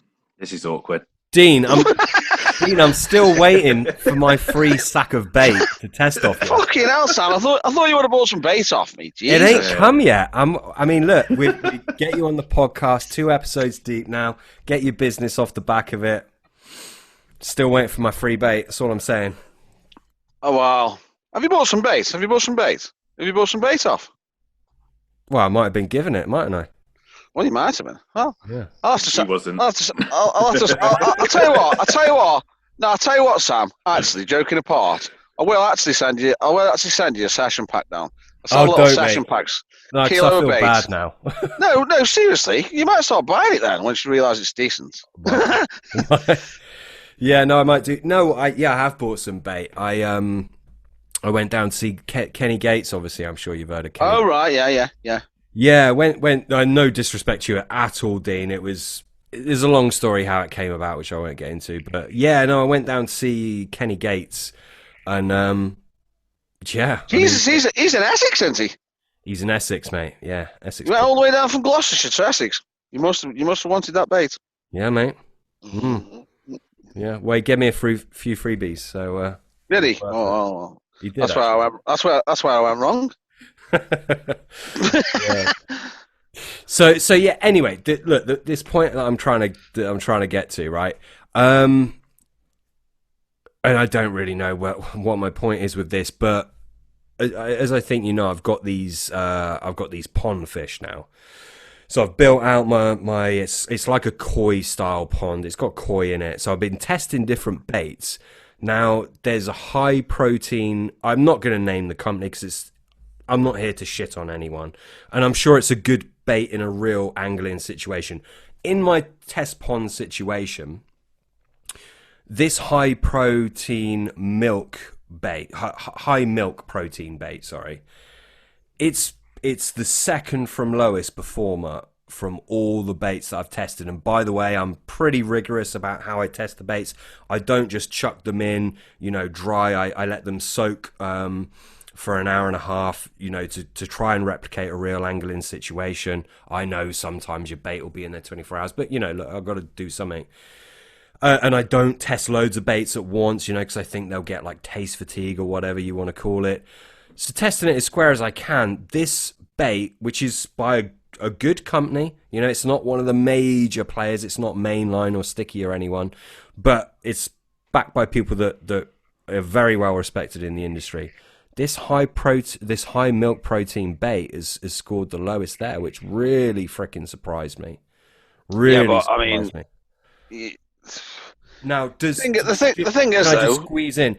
Do you feel that would hold any weight whatsoever into a real angling situation? Do you think it's something to go on, or do you think I should just discard it out of blind faith for high milk? It's a part of the jigsaw. It's something that I do, but it's not the holy grail, is it? It's something to be taken into consideration. You've got to amalgamate everything that's at your disposal. You've got to use tank fish, wild fish, pressured fish, different times of the year, varying anglers with varying levels of ability. You've got to take all these things before you can fully assess a bait. Yeah, you've got to take everything into consideration. That's why you do need people helping you test baits. You do need it. Yeah. And then, so I've used one bait on a water and it's been fucking great. I've taken it somewhere else and I can't buy a bite until I change baits. Yeah. And I'm sure anyone that's been angling for a while have experienced that exact same thing. To the point where you can't deny it. And I'm fucking anal about testing. If there's any ambiguity or anything's left to chance, I wouldn't. I wouldn't. This bait that you've tested. Yeah. When you say it's a high milk protein bait, do you know the makeup of it or what? It's so they charge more than the pack's right in front of me. I can go and get it. It's in the same room as me, basically. They charge more for that bait than their other baits because of the milk. Everyone, I do for my bait, yeah. Yeah, which is fair enough. I'll get the pack. I'll see what they say.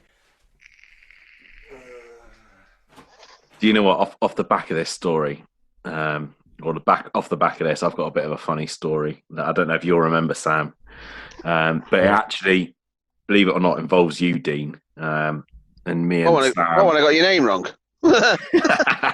Yeah. Yeah, it's Dave here. I'm not forgetting that, mate. I'm a little bit bitter about that still. But no, do you know what? Many years ago, so me and Sam have been rolling bait for a little bit, and again, this is going back to the Carp forum days. Oh yeah.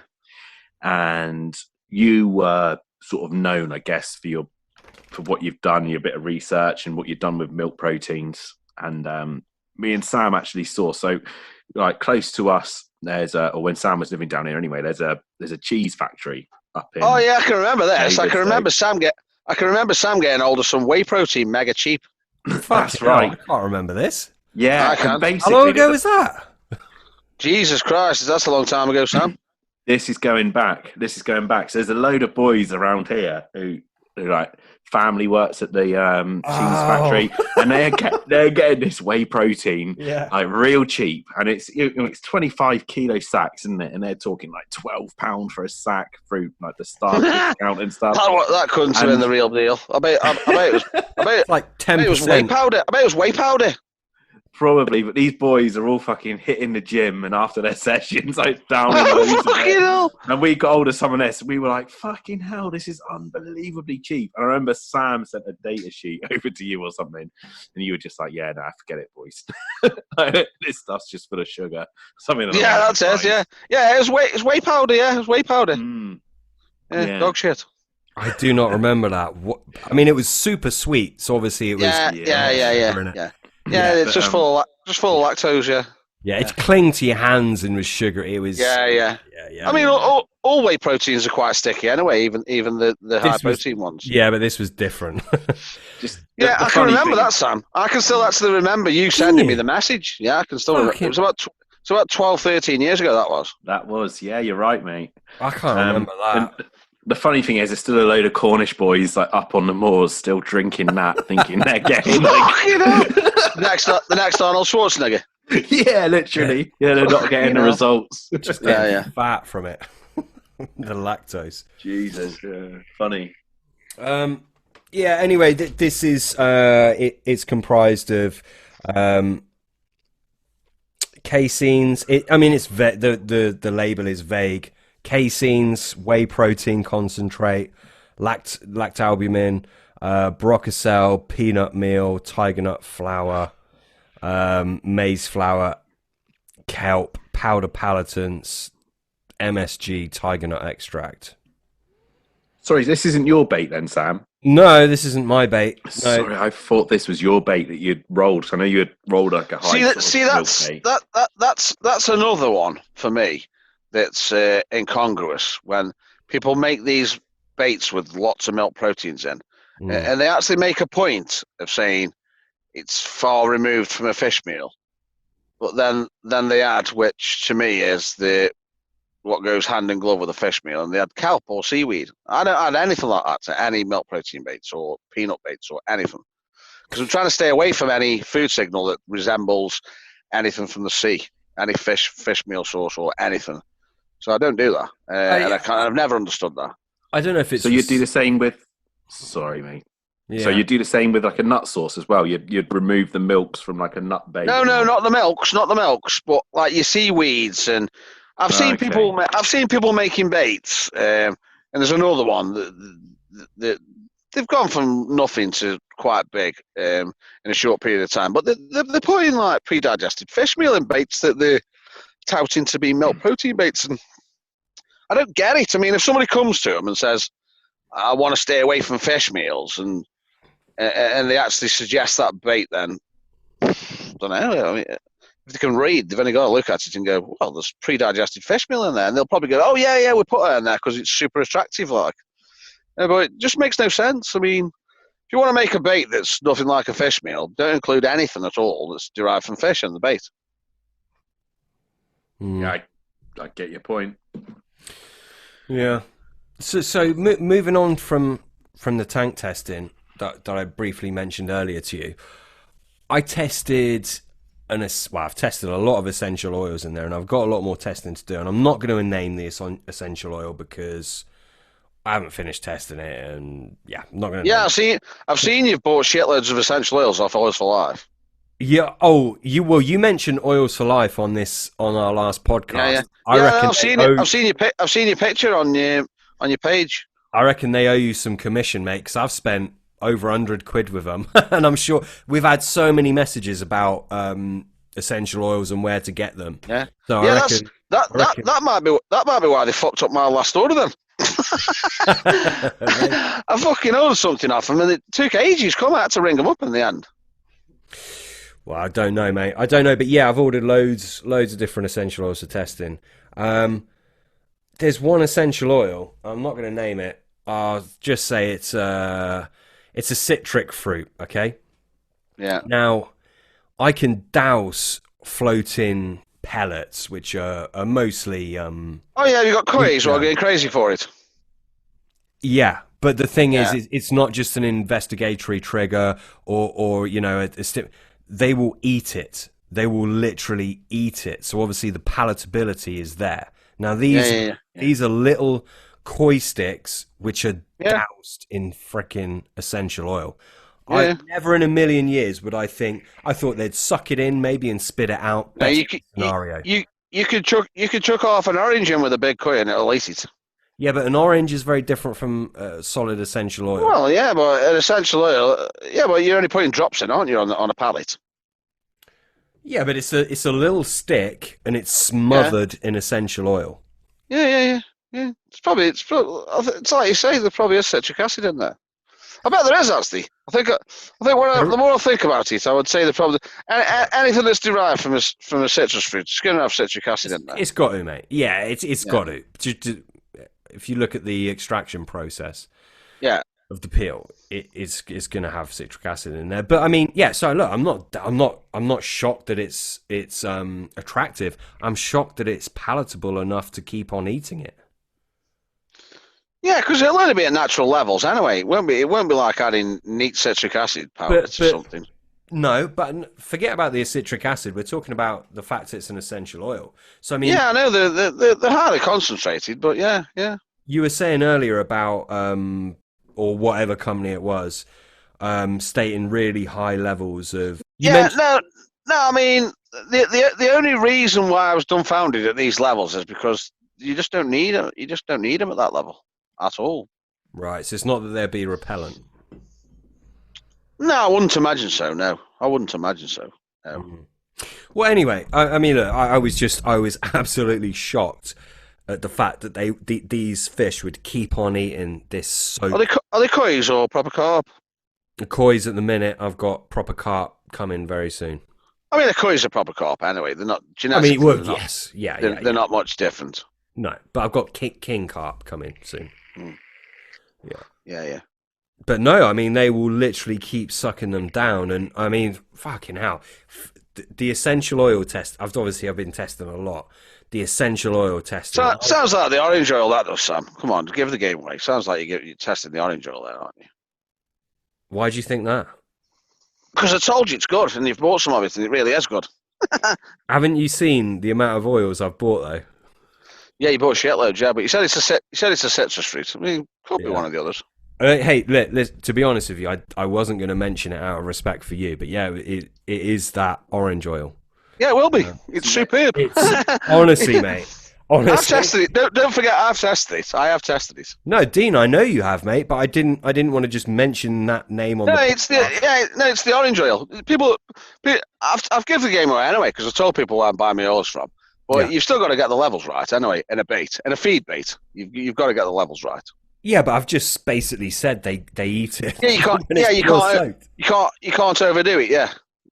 I know what you're saying. Yeah. Anyway, it's fucking good, mate. It's fucking it is. Good. It is good. And I won't mention this though. There is an essential oil from that staple that I tested that is head and shoulders above that. That's interesting. I haven't used all those yet. You should do, mate. Yeah, this one. I'll just fucking tell you, shall I? The tangerine oil. All right, yeah. I did consider that at the time when I was first going to start using the orange oil. So the orange oil ticked all the boxes. Yeah, the orange oil was one of the first ones I tested, and it's the sweet. They do a bitter orange oil. This is the Yeah, sweet, that's right. and Yeah. I'm sure the bitter one might be great in a bait, but I don't think it would be as palatable, obviously, because it's bitter. No, I know that's anthropomorphic, but I think there's probably some weight in that. But yeah, the tangerine oil that definitely had by far the strongest feed response from any of the essential oils. Like the orange oil was fucking good, like really good. But that tangerine oil was a different gravy, honestly. Might have to buy some of that, Sam, on the strength of that. Honestly, Hey, oh, yeah, I'll have to do a little bit of digging there though, because that orange oil's very attractive for another reason as well. So go on. I'll have to make Is that I'll have to make sure that the tangerine oil's doing the same thing, because I use it for various reasons, So and you were mentioned on the last podcast because of its specific gravity? yeah, that's right. Yeah, that's it. Yeah, that's the one. Yeah. That's why. Yeah. Yeah, the tangerine oil. Well, float. I dare say the tangerine oil's got a specific gravity less than one as well. It does. Yeah, it floats. Yeah. Yeah, you just put it in a glass of water, mate. Yeah. No. Yeah. Now you can do that with a lot of essential oils, but when they come out of the bait, they don't always do that. When they're on the bottom. Yeah, well, you just put some in a pipette and then put the bottom of the pipette at the bottom of the glass. Yeah, that's right. Yeah, and they're all floating. Yeah. Well, it changes in the bait. Do you mean? Yeah, I mean, some essential oils have not got a specific gravity less than one. Yeah, some of them sink, but you can just test it with a pipette and a glass, can't you? Yeah. I would imagine so. Yeah. Yeah, I've tested, mate. I find it fascinating. I've tested different flavors, and I've got quite a few John Baker flavors, and the ones that you think would be the best ones definitely, translate to testing the fish in my pond at least. And look, I know there's so many fucking variables, pH, different water compounds, and it's never ending. But like you said earlier, it's a place to start, isn't it? Oh yeah, I mean, it really is invaluable if you can get some fish, whatever, IBC, tank, pond, anything. Yeah. Just one more thing about this bait. What you said, the feed response was crap. Yeah. Is it rock hard? Is this a rock hard bait? It's quite hard fresh out the bag, but once you soak it, so I've been soaking them for 90 minutes. Once you soak it for 90 minutes, no, it's definitely soluble. Yeah. Yeah. Yeah, but it sounds like it is quite old though. I mean, let's see. That's a big one for me. That's the skin of it is mush. The skin of it is mushy. So if you took the boilie out of the water after 90 minutes, the center is firm, but the skin is mushy. So you rub it in your hands, and you've got like a smush of boilie on your hands. So it's quite soluble. That's breaking down pretty quick then. Yeah. It's a hard bait, but once it's in, it's soluble. I mean, it's got caseins in it, lactalbumin, WPC80. It's got brewer's yeast in it. There's a mix of. There's some obviously insoluble, like they're just weird having it, aren't they? They're just weird having it when you tested it. Well, I've tested it multiple times. Yeah, that's what I mean. Yeah, they just don't want it. No, even give it to my girlfriend, and she's just because they're. Well, she at it, mate. You can't stop her. No, I'm joking.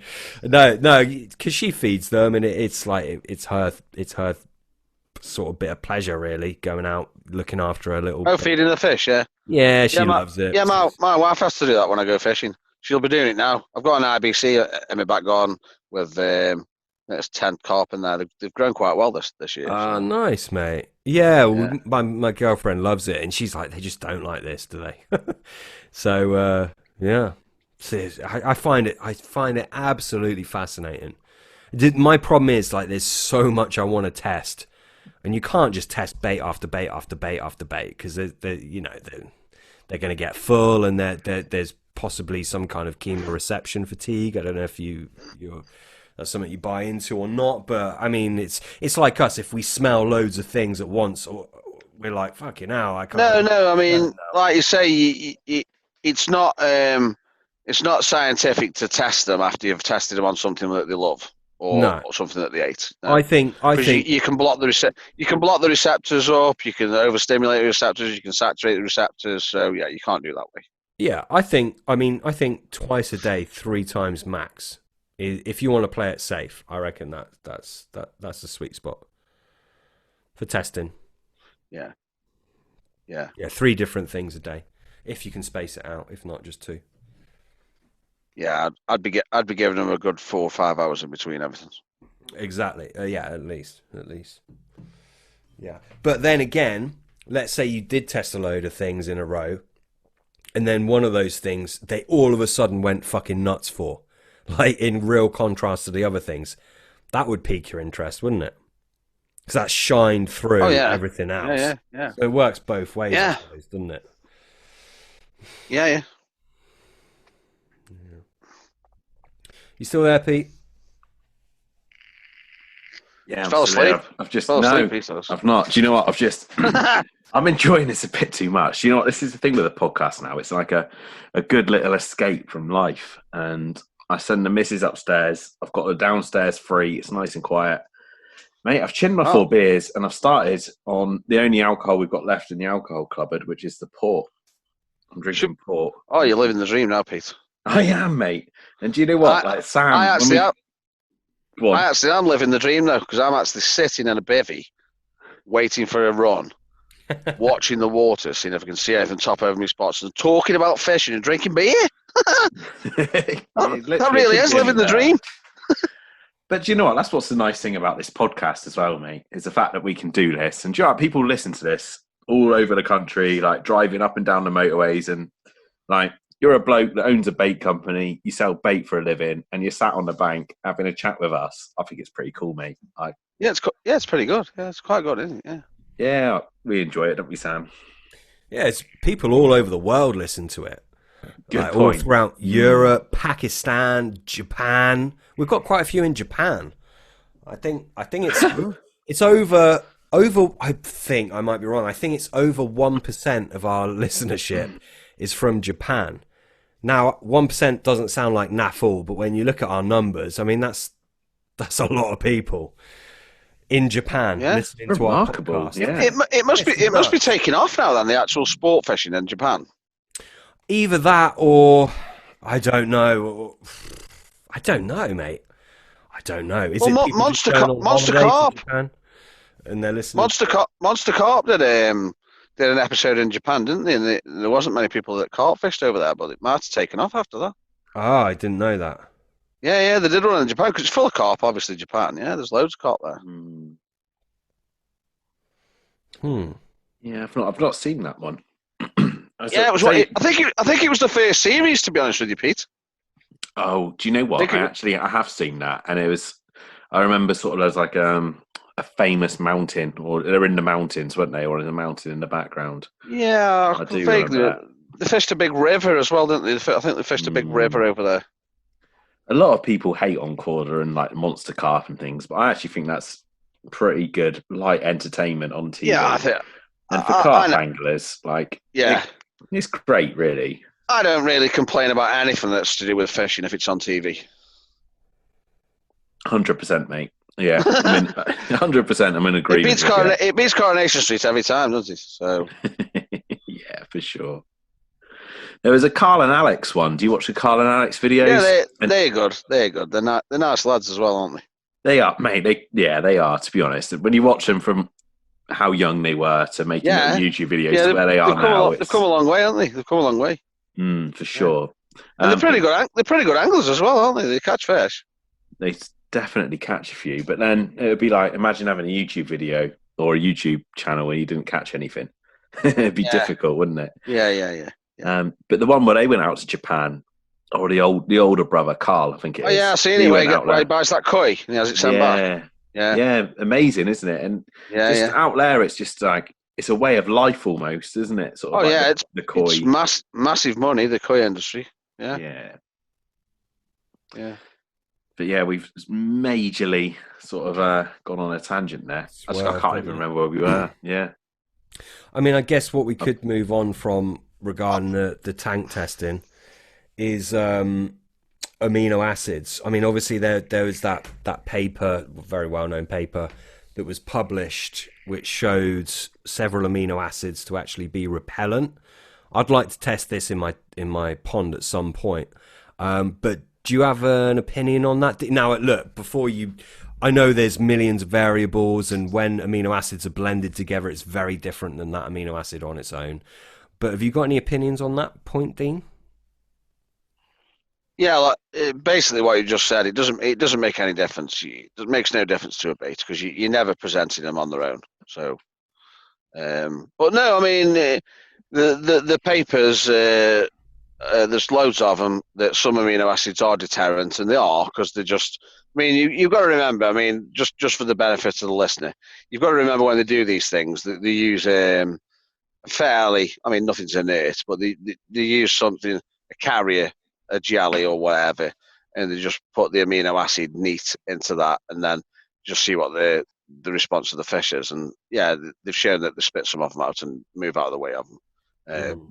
So yeah, but as regards to the relevance of that to a bait, unless you're adding neat amino acids to your bait in decent quantities, then I don't think it really has any bearing whatsoever on a finished boilie, to be honest with you. I mean, would you worry if one of the deterring amino acids was too high, though?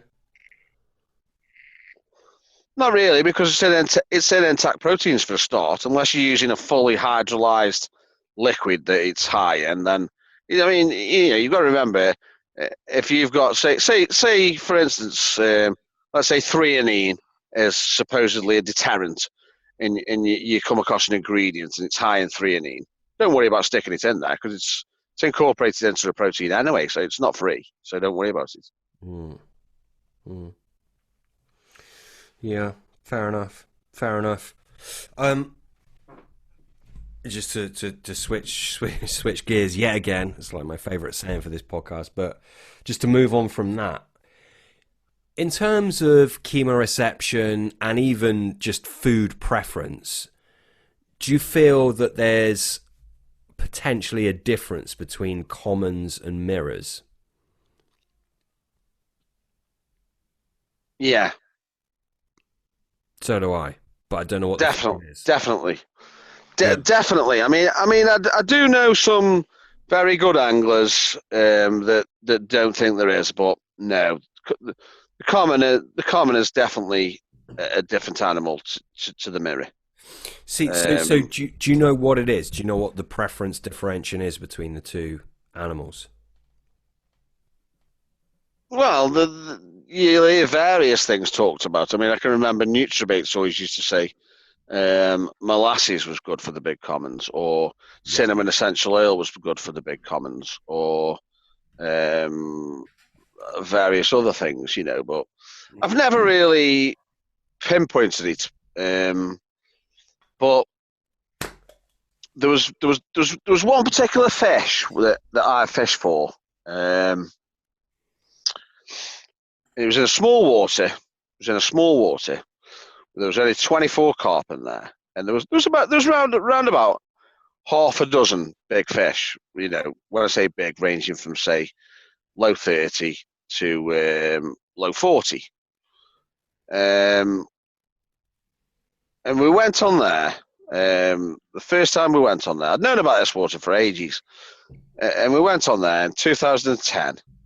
And it was when I first came up with this bait that was high in milk proteins, because I'd always use fish meals. Well, I'd use milk proteins at fairly high levels in the 90s, but always with a bit of fish meal in. And I took this bait on that was fairly high in milk proteins. I still sell it now. It's got a good chunk in it. And I'd never, ever seen a reaction in a fishing situation to a bait like this. I mean, you've got to bear in mind as well, it was a very soft bait. I purposely made it very soft at first. I mean, people think that's impossible to do because it's got a lot of milk proteins in, but you can do it quite easily, just reduce the cook times. And don't forget, some milks are soluble anyway, so that's another factor. Anyway, these fish went crazy for it, and I caught on it straight away. And anyway, within a relatively short period of time, I mean, it was over a year, but we didn't used to fish it all the time because we weren't members. We just used to go and fish it 4 days at a time because he used to let you do 4-day sessions for it was only 60 quid. It was a bargain. And anyway, there was 2 big commons in there, and we caught all the big ones out of there within, I think it was 14 nights fishing, but it was actually less than that because one of the sessions coincided with spawning, so we'll write that one off. So it was about 9 nights fishing. So it was an exceptional result. And bear in mind there was smaller fish in there, but we caught all these big ones. Now I didn't catch the big common. I caught one of the other commons, the other big common, but I didn't catch the biggest one. Now the lad that I went with, he was only a young lad. We were both using this milk protein bait, but he was using my fish meal bait as well, mixed in with it. And I never twigged on this. At all at first. I just thought, oh, he's caught the big common. I haven't caught it. And anyway, after I'd caught the biggest one in there, the lake got hit by an otter a couple of years later. And this big common didn't get killed. And this big common by now was, I think it was an upper 30, maybe it might have even done 40 then. It did do 40 in the end. And I thought, right, what we actually did when the lake got ottered, just out of respect for the owner, because we'd always enjoyed it down there. We used to go probably once or twice a year all the time. Said, oh, we'll get the winter ticket, because he started doing a winter ticket, which he'd never done before, because he wanted people on the lake in the winter so keep the otters away. And anyway, he moved some fish into the lake because he got another lake that didn't get touched by the otters. And they always grow. Every time he moved anything into the top lake, they always used to grow because it must have been richer, less stock in there. And anyway, he moved this other fish in, and this one rocketed. So we joined this winter syndicate, and I said, oh, there's only 2 I won't catch really. I said, I want the chestnut, which was a lovely big mirror, and the big common. So anyway, we fished the winter. I caught the chestnut, didn't catch the common again. So that was it. So then I didn't fish it the following year. And then it was 2017, and I thought, right, I'm gonna go down and try and catch this big common once and for all. And it had done £40 by this stage. And so I thought, right, I'm really gonna have to look at this because I haven't caught it ever over all these years. And it's been caught once on my bait. And then all of a sudden it just twigged. I've never fished for it with the fish meal. So I went down with the fish meal. I mean, you could say it was luck or whatever or coincidence, but I went down with the fish meal and I used a fruity topper like the lad who caught it before. And I caught this common. It was on the right moon phase and everything. So there's definitely something in it, taste preferences. There's 100% something in it. Because I'd fished that water. I caught all the big ones out of there, apart from this big common. Caught quite a few of the other fish because there's never been more than 20 odd fish in there, even though some die and whatever, some come through, puts the odd one in. But yeah, I mean, that fish has only ever been caught by 2 anglers who've used my bait, myself and another lad. Both times they've been using this particular fish meal bait and a fruity topper, a bait, either a pop up or a snowman rig with a particular flavour in. And so yeah, I mean, there's something in it. There's something. I mean, I think where it probably falls down, this commons thing, is people will go, oh, I fished such and such a water. I had loads of commons. Didn't matter what bait I used. But I think what it is they're on somewhere that's got loads of commons, and so you're going to catch loads of commons. Yeah, you're going to catch loads of commons, aren't you? For some, Here's a bit of anecdotal, just stuff thrown into the pot. Me and Pete used to fish the same waters back in the day.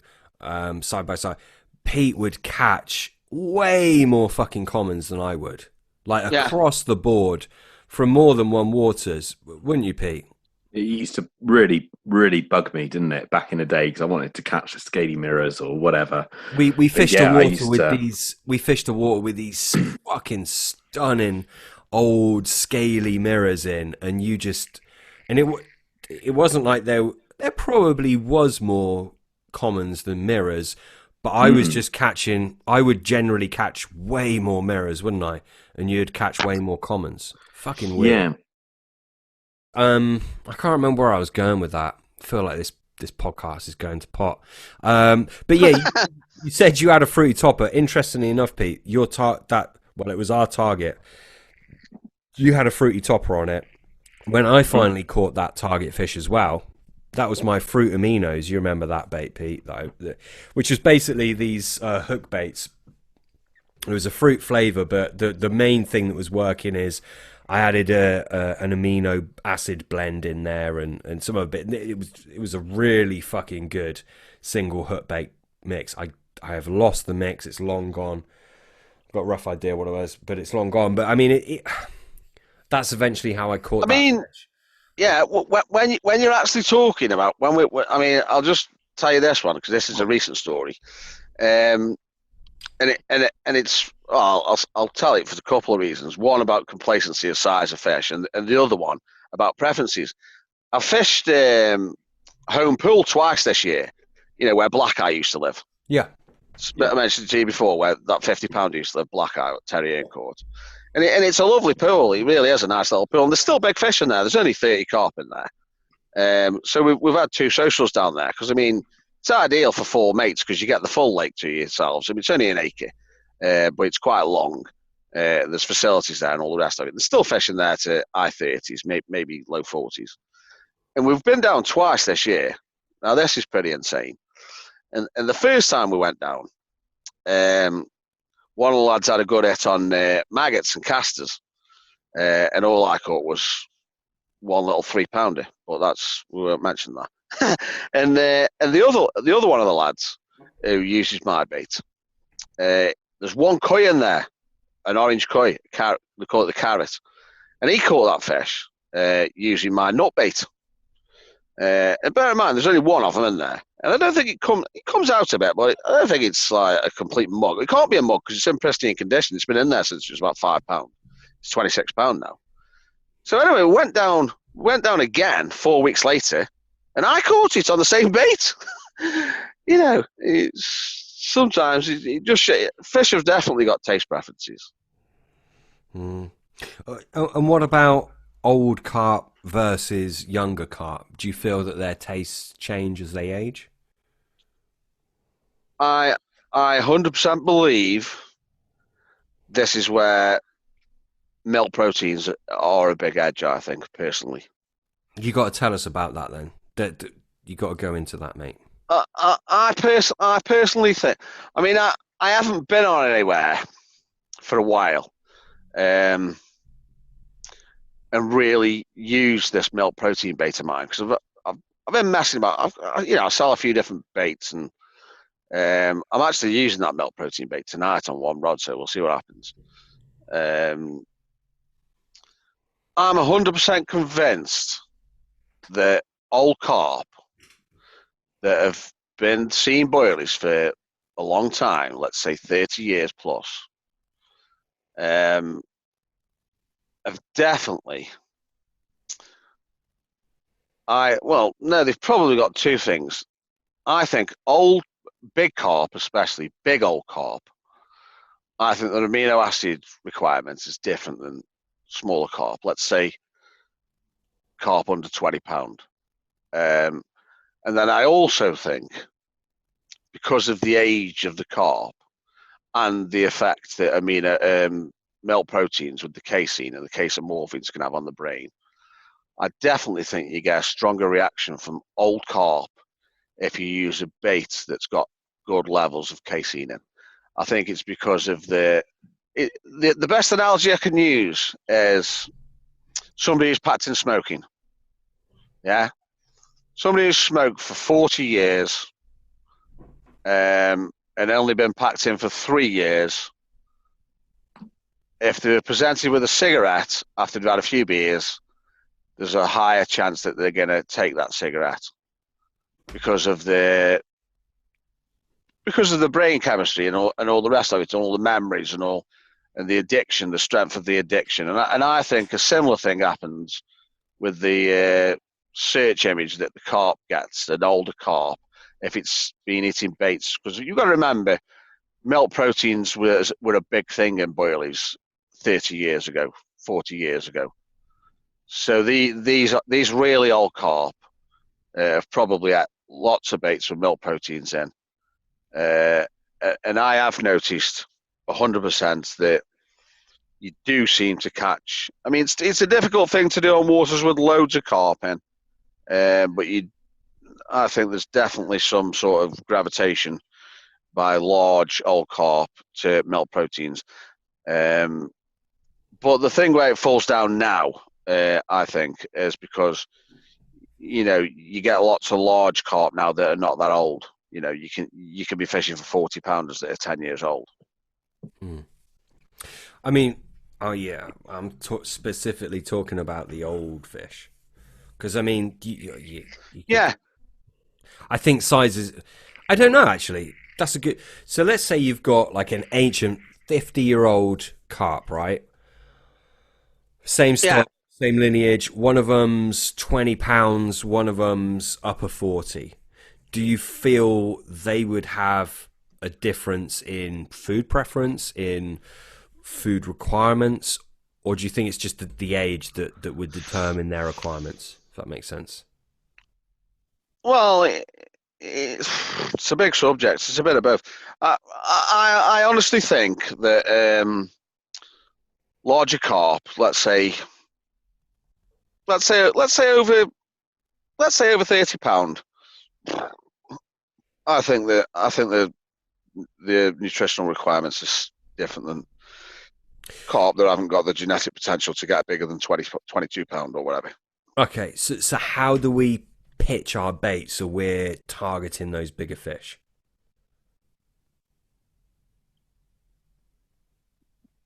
Well, I mean, for me personally, I do still believe in the milk protein thing. I mean, not just the casein either. I think whey protein is another big one in your bait. Okay. So I mean, to me, a very large carp.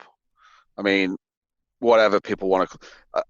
I wouldn't be calling a 25-pounder a very large carp. It's a big fish. It's a decent fish, but it's not a very large carp. Not by today's standards. I think no.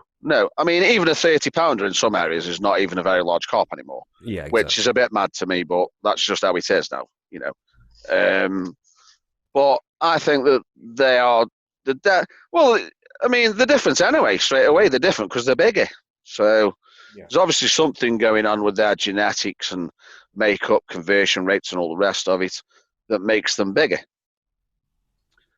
But as I say, things are changing now because you get loads of lakes that are full of whackers. It's not like it used to be, is it? No, it's definitely not. It's definitely not. So to kind of move this around a little bit, and what I want to do is I want to give people real usable info. So like we covered so many different topics, and there's like absolute gems within it. And I'd urge people to get these little things that pique your interest and then go research it and figure things out for yourself. And that's how it's done. That is how it's done. That's how learning is done. Well, but I mean, I will just say one thing, Sam, if I can now.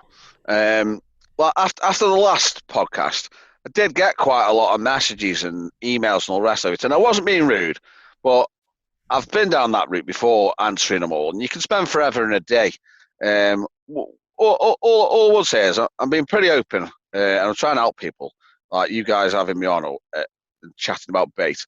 And all I'll say to people is, if there's anything that you want to know about, just like really listen to the podcast and then do your own work. Because to me, you don't want everything on a plate. You just want a snippet of information and then go from there. That's how I've always done it. Yeah, it's like I said this so many times. It's like a different hobby, isn't it? Yeah. But what I was going to say is just to give people something usable, right? A lot of people that listen to this podcast make their own hook baits. So let's just give them a brief, hook bait 101. Actually, not even hookbait 101. Let's say you were going to create the ultimate hookbait, Dean. Yeah? It's not, match your feed bait. This is for, let's put it another way, single bait. Right, so how would you formulate the ultimate single bait? It's got to be super attractive. It's got to be palatable because you need them to suck it in, with gusto, obviously. How would you formulate that ultimate single hook bait? And what would you put in? I'll tell you when I get back, because I'm just going to my barrier bag because that's where my beer is. Go get another beer. I'll be back shortly. Okay. No worries. Yeah. All right, mate. Where did we leave off? Ultimate hook bait. Well, I'm not really known as a hook bait guy locally, which is a bit crazy, really, because anybody who knows about bait, I mean, they know what makes carp tick, and they know what attracts them, and all the rest of it. And 90% of the people that buy bait from me catch all the carp on my hook baits. So, but I mean, what you ought to do is get some of these hook bait guys on and interview one of them and see what they say. But I'll give you my answer. Because anybody who knows I make bait knows I make a good hook bait anyway. Simple as that. Yeah. But yeah, I mean, the ultimate hook bait. It depends what it depends. What do you mean, a fluoro or? Let's say you're going to a venue, you've seen carp show at fucking 100 yards or whatever. You want to put one single bait out. Yeah, go on, carry on. But and then I'll have a bit of a retort because I have got something I've got to say. Yeah, you're just putting a single bait out, mate. What's the most attractive you could make it? Most likely that they will suck that rig in with gusto. Let's say that. Yeah. Now the thing is, though, I sell loads of so-called match the hatch hook baits, right? But they're not simply a match the hatch hook bait. They're as close that you can get. All my hook baits that are supposedly match the hatch are all boosted, and I do state that on all my catch reports. Yeah. I got it. And they are supremely effective. Even the bottom baits, just a rock hard, pretty hard, loads of egg albumin and a bait that's otherwise quite soft. Make a match the hatch hook bait, even a bottom bait. The attractor levels are all boosted up, and they catch loads of fish for people who buy bait from me. Let's try it a different way, okay? Let's say you have to go about your angling for 1 year. And I realize this is a fucking ridiculous question, but I think it will give a good answer. You got to go about your angling for 1 year, and you can only use your hook bait that you have on your rig. No free offerings, nothing else. How would you formulate that hook bait? Basically, you've got to formulate the ultimate hook bait here, mate.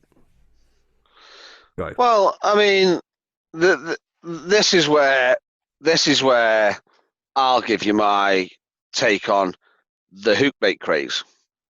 Because at the minute there's a massive hook bait craze. I mean, you've got God knows how many companies selling hook baits. They all profess to be the best thing since sliced bread, and all the rest of it. But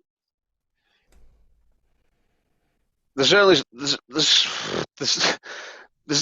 certain things that I would not make a hook bait without. And they're all additives. They're all low level additives. And you can even make hook baits with these things in without any essential oil in or flavor, and carp will pick them up. But for me, the most crucial things in hook baits are the additives in hook baits. You talk about palatability. And yeah, to a degree, you've got to get that right. But it's the attractionity for a hook bait. It's all about the attraction. It's all about instigating a response from the carp to pick it up, an efficient rink, bang, job done, sucked it in, nailed, caught, and that's it. It's a massive area. What are these additives you wouldn't roll one without? Got to give the game away, yeah, haven't I? Go on. Well, we've already spoke about some of them. I would never make a bait without citric acid ever. Really? A bait or a hook Any bait? bait, any bait, hook bait or bait ever. Without citric acid? Not any bait ever. Not without citric acid. Even if you're using But you've got to get the levels right. Yeah, exactly. Yeah, even if you use fruit. I sell fruit flavored hook baits and baits. All got citric acid in. All catch loads of fish. How much do you use? Not too much and not too little. How much is that? No, I'll tell you what I'll do. I'll tell you what I'll actually do. I'll tell people the inclusion rate that they want it for in a feed bait, and then I'll let them work out themselves how much they can get away with in a nuke bait. Sounds good to me. You don't want any more citric acid. You don't want any more. I mean, you see people on the internet saying 1 gram per egg. So in other words, 6 grams per 6 eggs. But that depends on how big your egg is. You don't want any more citric acid than 6 grams per 350 grams of eggs in a feed bait.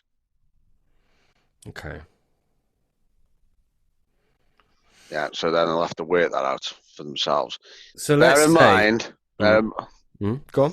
Bear in mind with a hook bait, you can possibly get away with a bit more. Bear in mind. Well, you've got to work it all out for yourselves, but that's a good starting point for people.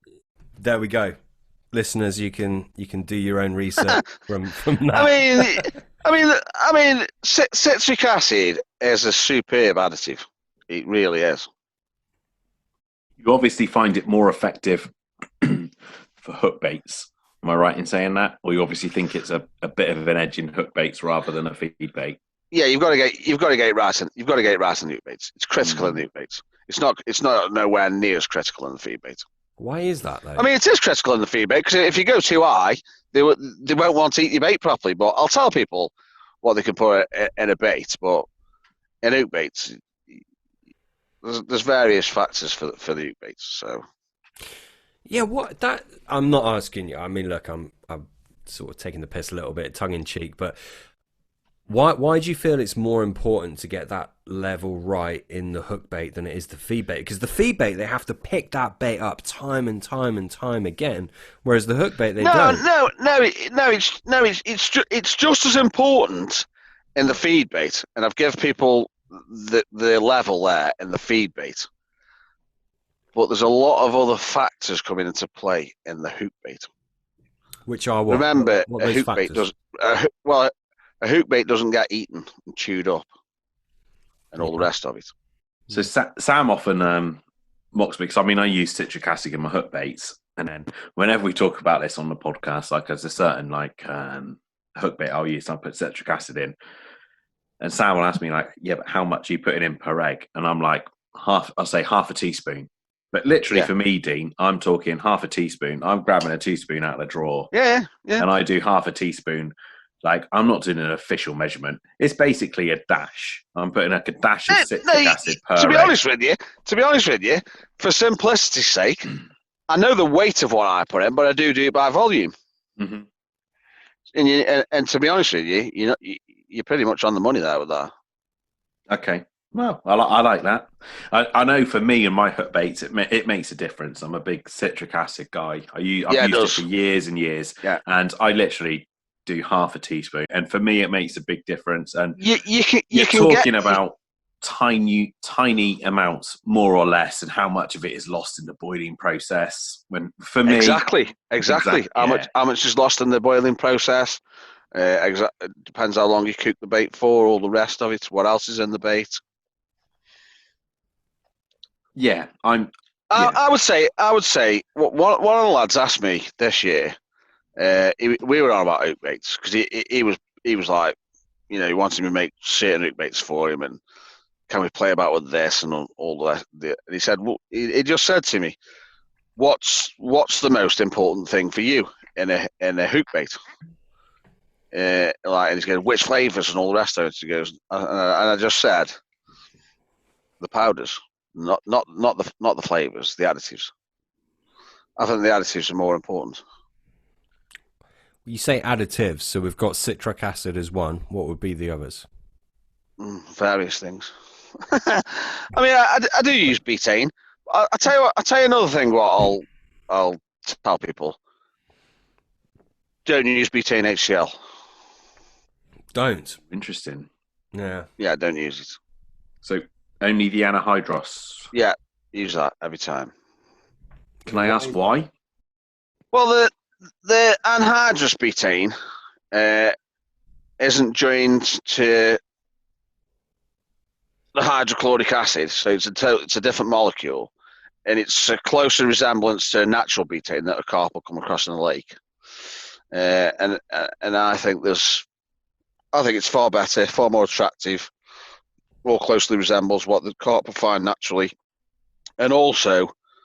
I have had various issues over the years when sometimes I've had to use hydrochloride because I haven't been able to get hold of anhydrous, and you can get different issues with it. I mean, you got to remember it's acidic as well, so it can affect things in the bait. So I've even said to myself this year, I had a short period at the start of the year where I couldn't get hold of any anhydrous, so I had to get some hydrochloride, and I've actually said now, if ever it happens again, no, there's no betaine again in the bait. I'll use none rather than use hydrochloride. Yeah, I'm not using it again. I'm sure it was Keith Sykes who was a real proponent of betaine HCl. It might not be Keith. Yeah.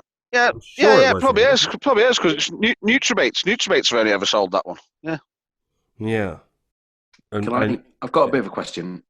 So a lot of companies sell like a beta stim sort of liquid. Yeah. Where would that sort of fall between the two? Well, that's basically the anhydrous because it's a natural betaine product. You can't, I've never used that sort of stuff myself, the liquids, but yeah. Oh, I tell you what, I have because I've used beet molasses, and beet molasses has got betaine in. It's the same thing as a beta stem, really. Okay. Sorry, Sam, you carry on, mate. Yeah, so I was going to say, I mean, you'd use citric acid at a mysterious level in with your hook baits. Yeah, man, I'm not going to let that go. You'd also use betaine as well, betaine anhydrous. What kind of? Because I mean, I'll preface this question. I've just like put betaine crystals in a liquid and chucked it on boilies, and I'm sure it's made a difference. So I think you can use betaine at possibly higher levels than some people might think. How much would you use for like a 1 egg hook bait mix? Like half a gram, 1 gram, more? No, more than that. Couple of grams. Per egg mix.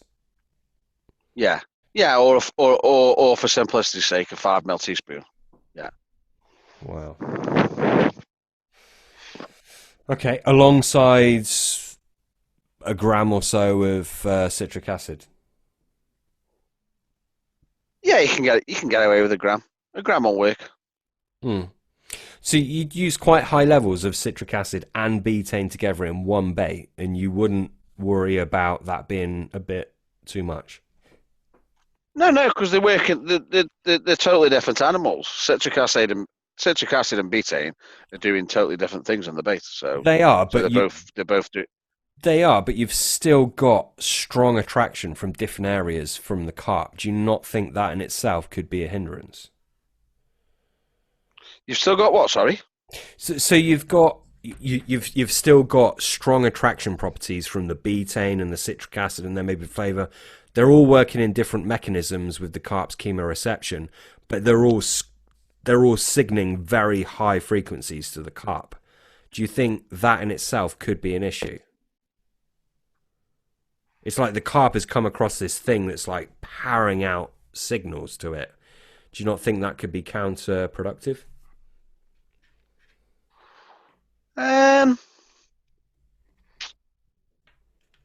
The only trying to think of something that I've ever made, and I've thought, I don't want to pick that up.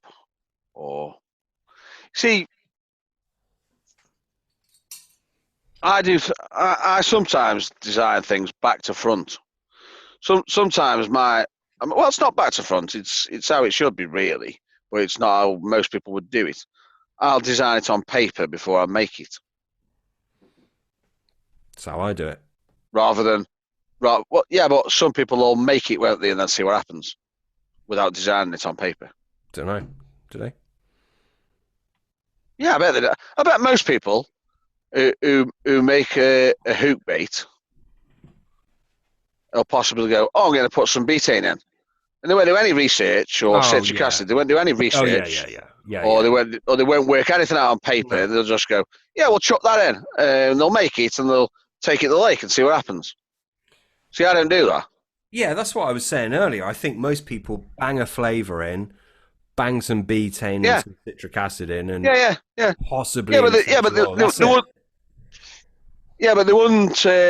wouldn't like think they'll get some information on a scientific paper on MSG or citric acid or magnasweet or whatever, and see what dosage used it at in the paper, and then work out what they can actually do with that, how they can transfer that to a carp bait.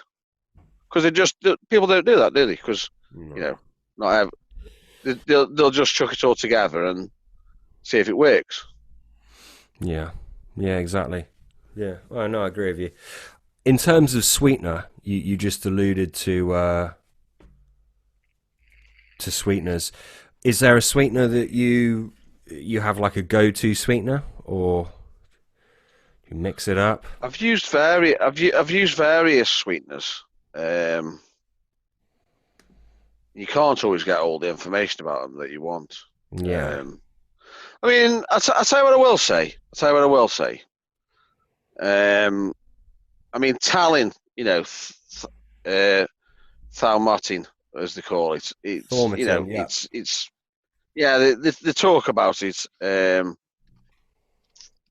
as if it's the ultimate sweetener, but I've never really found it to be. I've used it, but I've used other sweeteners that don't cost as much, and they're just as good. So when there's loads of sweeteners, you can get loads of different sweeteners. You can get powdered sweeteners. Some of those are very good. There's loads of liquid sweeteners. You can use bulk sweeteners like molasses. I mean, if you want a sweetener, cheap and cheerful sweetener for a pop-up, put 10 ml of molasses in the pop-up. Job done, sweetener. Mm. Do you feel there's an issue with Talin, or you just don't think it's worth the money? What, Talin? Mm. No, it's good. It works. But it's like me. I mean, I'm always devil's advocate with everything. Anything that's popular, I always try and break the myth, because, as I say, I just think people are like very sheepish with lots of things in life, and if something gets a massive reputation, then it's immediately assumed to be the best thing out there. But I don't always agree with that. Yeah. Dean, something that does have a good reputation, and it actually has a lot of field practice to back it up. Nuts. Why are nuts so effective? What? Tigers, peanuts, Brazil nuts, what? Well, I mean, all of them. I mean, peanuts are actually a legume, but let's class them as nuts. Tiger nuts are a tuber. Brazil nuts is a true nut. So they're not true nuts, but they're all very effective. I mean, certainly I've found them very, very effective in my angling. Peanuts, I've had a lot of really good carp on peanuts. Yeah, they're a good bait. Fucking good bait, aren't they? Underused, obviously. Yeah. Look, let's just put a disclaimer out because this is public. Look, you can use them irresponsibly. Don't put them in by the sack raw or anything like that. Make sure they're properly prepared. Don't overfeed them, and they're absolutely safe to use. And you haven't got to worry anymore. You've not got to worry anymore about the aflatoxin thing, because any peanut you buy is aflatoxin free. Doesn't matter where you There's buy no it from. Can't even aflatoxin. come in. Can't, Exactly. You yeah, can't. they can't even come into the country anymore with any of that in it. So you haven't got to worry about that. Yeah, exactly. You That don't need used to to be go to one big Haste. thing that was touted about. Yeah. You can go wherever you want and buy peanuts and they're safe. Yeah. Well, as long as they're not too old. If they've been stored somewhere, then they can develop. But yeah. Do you know what? I got some peanuts cheap from BM Home Bargains or something. There was visible mold on them, so don't use those.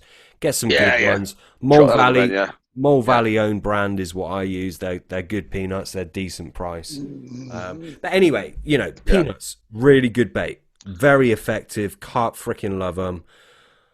What do you feel is the key to them being so successful? And we can liken that with tiger nuts, which are actually a tuber. We can liken that with Brazil nuts. I think all the nuts all bring something different to the table. The peanut's totally different to the tiger nut. Yeah. Peanuts are actually, they're not actually a low nutritional value bait. I mean, people have said over the years that they are, but they're not. They've got reasonably good levels of protein. There's loads of fat in there. There's loads of energy. There's sugar in there. So they're not actually a bad bait. Carp love them. Yeah, why? Well, they've got everything's there. Everything's there from a peanut, isn't it? You've got amino acids, you've got sugars, you've got fats. So they're attractive because you've got to remember something that's been prepared. So if that's been soaked, in hot water and then cooked in hot water, it's basically a hydrolyzed product because you've started hydrolyzing everything that's in it.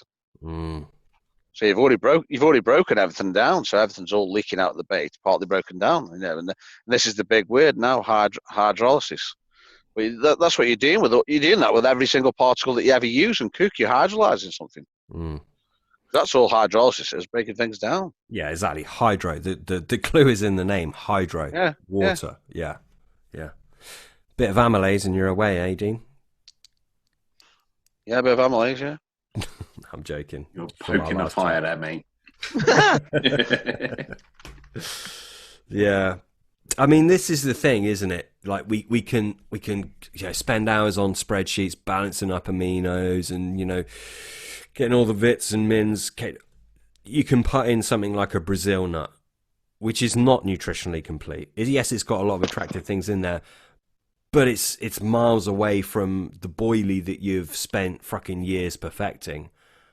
And that on its day will outfish a boilie, without a doubt. I've had that. I've had some big special. I mean, it's like tiger nuts. It's not a bait. It's not a bait that I've ever really used. I mean, I use tiger nut meal and I use tiger nut flour in the nut bait that I sell, and it does catch plenty of fish. But I personally think that the whole attraction of a tiger nut is the sugar content, because there's not really a great deal of anything in a tiger nut other than sugar.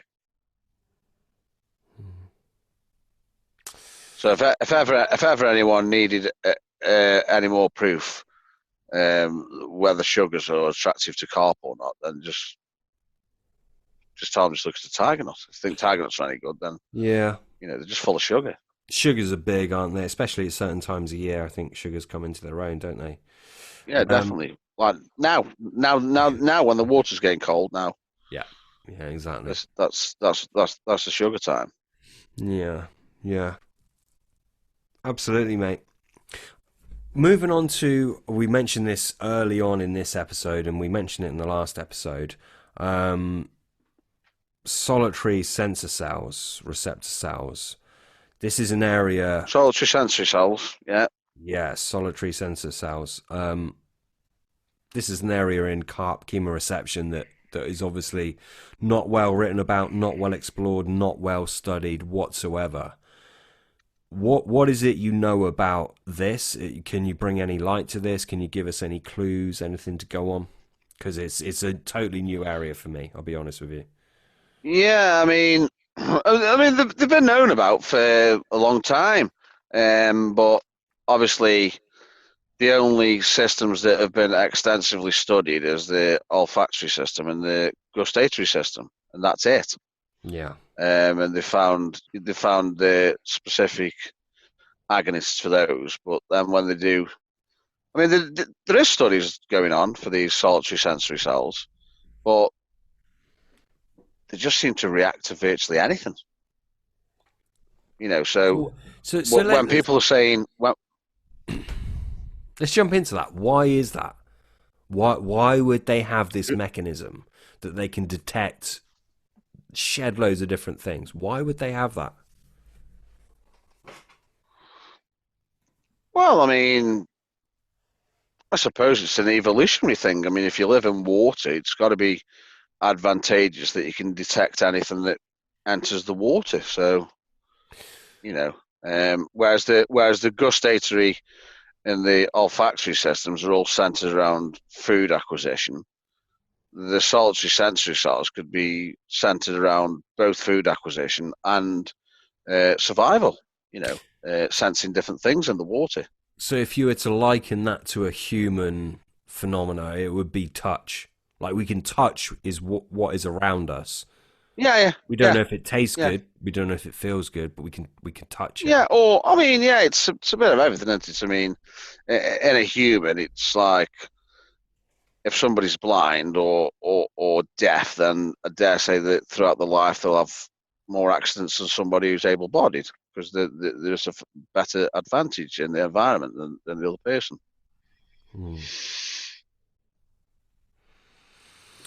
Yeah. Okay. But the solitary sensory cells probably go some way to explaining why the people who are big on the amino acid thing and bait can't answer half of the questions what people ask them because they don't take it into consideration. They just say, "Oh yeah, it's all about gustation, olfaction, it's amino very acids." one dimensional, or maybe two dimensional. One dimensional. It's one dimensional. Yeah, that's what I mean, and that's not the only thing in bait. And there's cross. Well, I mean, in my profession, we talk about cross reactivity. So one thing on its own, is it good or is it bad? You can't answer that question. Relevance to something else, is there cross reactivity happening? Much like we say with the amino acids, let's say, valine might have a certain score in terms of palatability. You put that with something else, cysteine or something, it's going to change that thing. It's cross reactivity that we need to look into, isn't it? Yeah. You can't take everything in one dimensional face value. This is the problem, I think. No, and that's why I say to you, when we're talking about anything to do with amino acids, it's just not relevant to a situation in a lake. Yeah. Or from a complete foodstuff, a boilie or whatever. Yeah. Because it's not presented to the fish in that way. No, and even if we wanted to explore that, what would we do? We would test them in relation to other amino acids. That's still pretty limited thinking, isn't it? Because what happens when you've got a blend of amino acids and then you add on top some nucleotides? Is that going to change the chemoreception totally? Could well do. You don't know that, do you? Yeah. Well, do you know what I mean? Yeah. We constantly simplify things, and it doesn't always work like that, does it, mate? I guess that's why. Sometimes, like people have said about me or various other people who make bait, and they say you're too obsessed with the bait and not catching the fish, but that's not true. That isn't true at all. I mean, you'll never find anybody who can make an half decent bait who hasn't caught a few carp, because it just won't happen, will it? It just won't happen because you've got to tie. Everything's got to come. It's got to be everything, hasn't it? You've got to sort of caught a few fish, and because you can't learn everything from theory, can you? I don't think so. I don't think you can never have fished before, but have all the answers to bait, because you've got to link it up to experience. It works both ways. Two-way street. Yeah. I mean, you couldn't have, let's say, for instance, I mean, this will probably never happen, but let's say, for instance, some university in the country started doing a bachelor's, a BSc, bait making science, yeah, and you get loads of people enrolling on it, and they start doing this, and they do 3 years. They get their bachelor's, BSc, bait science, and then they all start bait companies up, and none of them have ever gone fishing before. Yeah. You know, I dare say most of them won't even make a decent bait. No, yeah, absolutely, 100%. 100%. And the thing is, like I said before, you need to constantly test. You could get a bait that looks fucking amazing on paper. You could have spent 10 years designing it. Until that bait goes out and delivers the goods time and time and time again in different waters, not just one water, you cannot call it a good bait. This is the thing. No. And it's, well, this is the thing. You're as a bait maker, you're constantly testing this stuff, and it's fucking hard, isn't it? You probably catch less fish as a result, but then you get that bait that really fucking works well on a certain water or all waters, and then you reap the rewards, don't you? So swings and roundabouts. Yeah, but then usually by the time you've got that, you're selling plenty of that bait to people, and then you're on to the next thing, because by the time you've got that one bang on, something else is in your head, and you're on to the next thing then. Well, you're saying selling. I'm like, not selling anything. I'm just testing myself. But no. But like for me, you know, I've got so many different things I want to test. I can't test them all. Like, you can't do it. I mean, I've been playing about with powdered additives. I mean, I started using ground bait and I started selling it again. I mean, I always used to use ground bait for carp fishing years ago, and I sort of forgot. It was a forgotten art. And then I started using it a bit more. I'll tell you why I started using it a bit more. I went down Linear. It's not somewhere I ever fish. I've only fished there a couple of times. And I see what these kids are doing with the zigs. They're all using ground bait and they're smashing them up. And I thought, missing a trick here. I've stopped using ground bait years ago and I don't use ground bait anymore. So I started using ground bait again. Based on one of my baits. Well, I'd sell ground baits based on all the baits now. And then I built on that, and I thought to myself, people are actually, well, they're not missing a trick, because, I mean, you've spoke about the fact that you've had good success glugging your baits, but I actually went a step further, and I thought to myself, I've got all these ingredients and all these additives and all the rest of it that I swear by, but I'm incorporating all of them, bar none, before I did the ground baits, into boilies that have been cooked. And straight away, you're negating the effectiveness of anything as soon as you cook it. I'm not saying you're completely nullifying it, because you're not, but you're probably taking it from 100% down to maybe, in the best case scenario, 60%. So I started thinking to myself,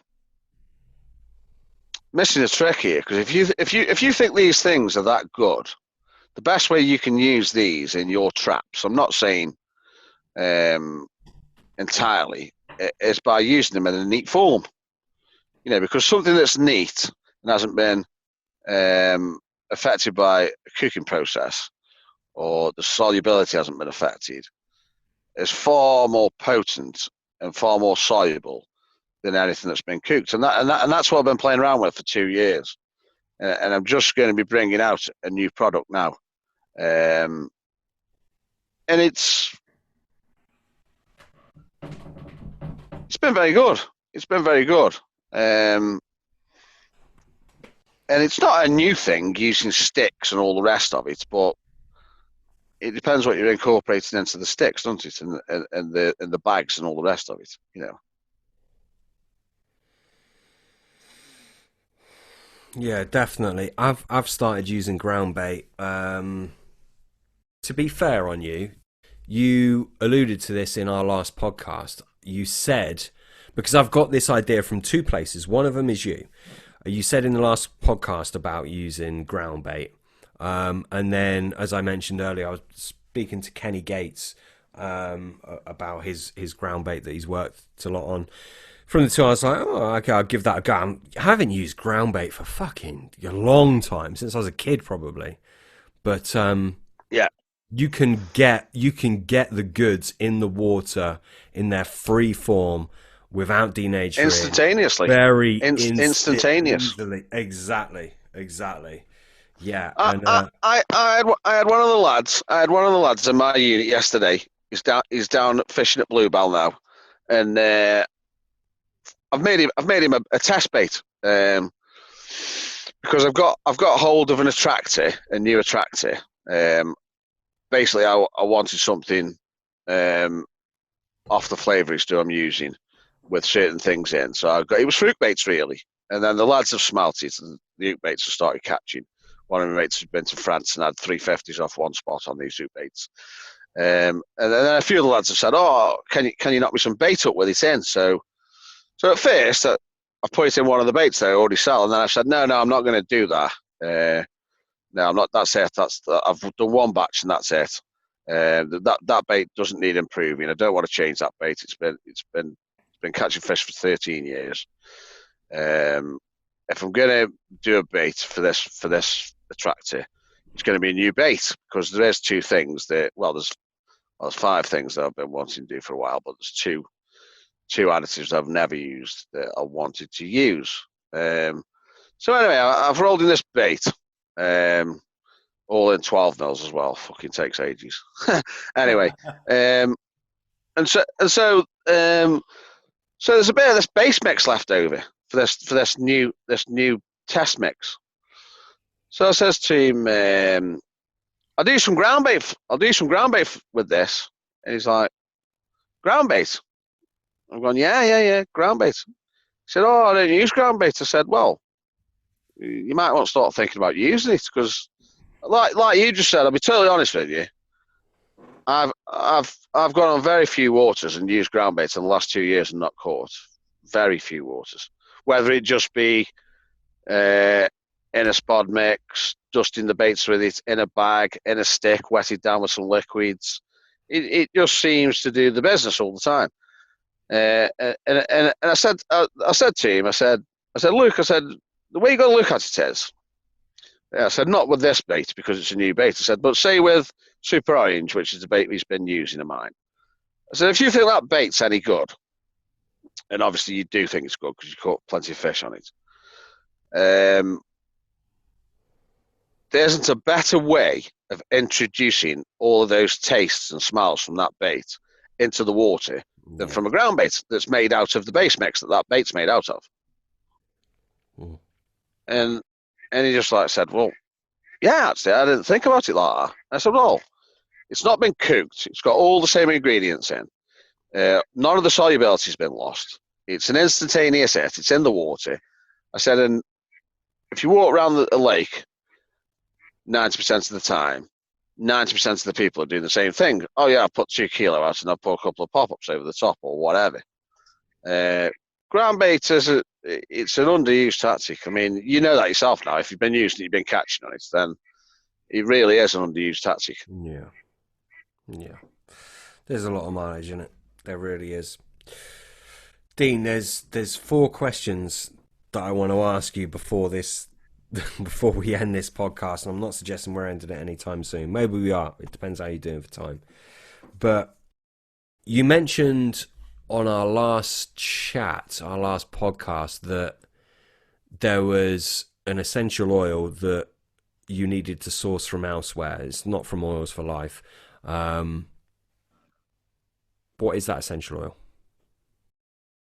Well, I'd say... yeah, well, there's a couple that they don't sell, aren't there? Have you noticed? There's quite a few. There's more than a couple. You got to look through their website. Yeah, do they sell black pepper? Do they? Do they sell black pepper? Pass, but I've got black pepper from elsewhere anyway. They do. Yeah, there's just one I needed, and they don't sell it. Yeah, I had success on black pepper back in quite a while ago, probably 8 years ago, 7 years ago, something like that. Black pepper was a good one. Yeah, it does work. I've used baits with it in. Never thought it was anything to set the world on fire. And then when I got the book, what I've had for a good number of years, it all became clear why. Because it's just nowhere near as reactive as lots of other ones. Mm. It's thermogenic, isn't it? Yeah, it is. Yeah. Yeah. I think that there might be something in thermogenesis of food stuffs for carp. I think there Yeah, might be something. I think there is. I think there is. I mean, we touched on this before, but I mean, you're talking minute amounts, but it's the same in humans. I mean, people say, "Oh, on a nice cold night, have a tot of whiskey," and it doesn't make your body any warmer. It just makes your mouth warmer and it makes you feel better. Exactly. You say in small amounts, but how is that carp judging its body? What part of that carp has the most sensory input? Its mouth. So if that Yeah. essential oil, for this instance, if Well, it's warming its it's mouth, taste. yeah, Its is taste that system. enough for Its it? taste system does. Exactly. Yeah, that's what I'm saying. Well, I So, mean, so if it's yeah. that trigger, that box is ticked, is it not like, oh, this is warming me up? I mean, I'm putting it in layman's terms here. Do you see what I'm Yeah, I trying to say? mean, a carp's the carp's brain. If you actually do any research on a carp's brain, which you might do if you're weird like me, I've done a little bit. the largest proportion of the carp's brain sensory input is dedicated to taste, and that's because it's a bottom feeder, so it has to know. And its brain has to process the taste of everything. Otherwise, it'll just start eating rocks and it won't get any food nutrition out of the rocks. There's far less of the proportion of a carp's brain dedicated to vision because it's not a sight feeder. It's not classically a sight feeder, although carp do obviously use vision to feed, but it uses its taste system mainly. But when you're talking about the thermogenic aspect, it's not really going through the mouth because the carp hasn't got the same receptors that we've got that sense hot chilies and things like that. Yeah, of course. I mean, I did see a podcast of somebody else who was talking about bait, and he said, it makes the carp's mouth hot, but it doesn't because they haven't got the receptor, and I can prove it to him. But that's not to say that if you feed a carp something that's thermogenic, it doesn't increase its body temperature by 0.1 degree. Now, 0.1 degree might seem like nothing, No, it's but if that massive. 0.1 degree, Yeah, if that massive. 0.1 degree has the same effect on a carp as a tot of whiskey does for you on a cold winter's night, then that's doing the job. Yeah. Yeah, exactly. Can I jump in from a completely different aspect of this? So, what's your view on a carp's eyesight, Dean? Do you think they see into the infrared spectrum? Oh, that's Yeah. a huge Yeah. topic, but go on. Yeah. So this, again, talking of thermogenic and things, last time I mentioned calcium chloride. Yeah. Now, calcium chloride, when you mix that with water, and I'm talking in a large quantity here, Generates heat. it really, really generates heat. Yeah. Yeah. Do you think that's got any sort of mileage in it? I don't know, because if you add it to particles, it's going to be all dissipated by the time you put it in the water, isn't it? I guess so. Yeah. I don't know how. The reaction's gone, isn't it, and spent as soon as it's in the water. Presumably, yeah. I don't know how sensitive a carp's vision may be to it, but the vision.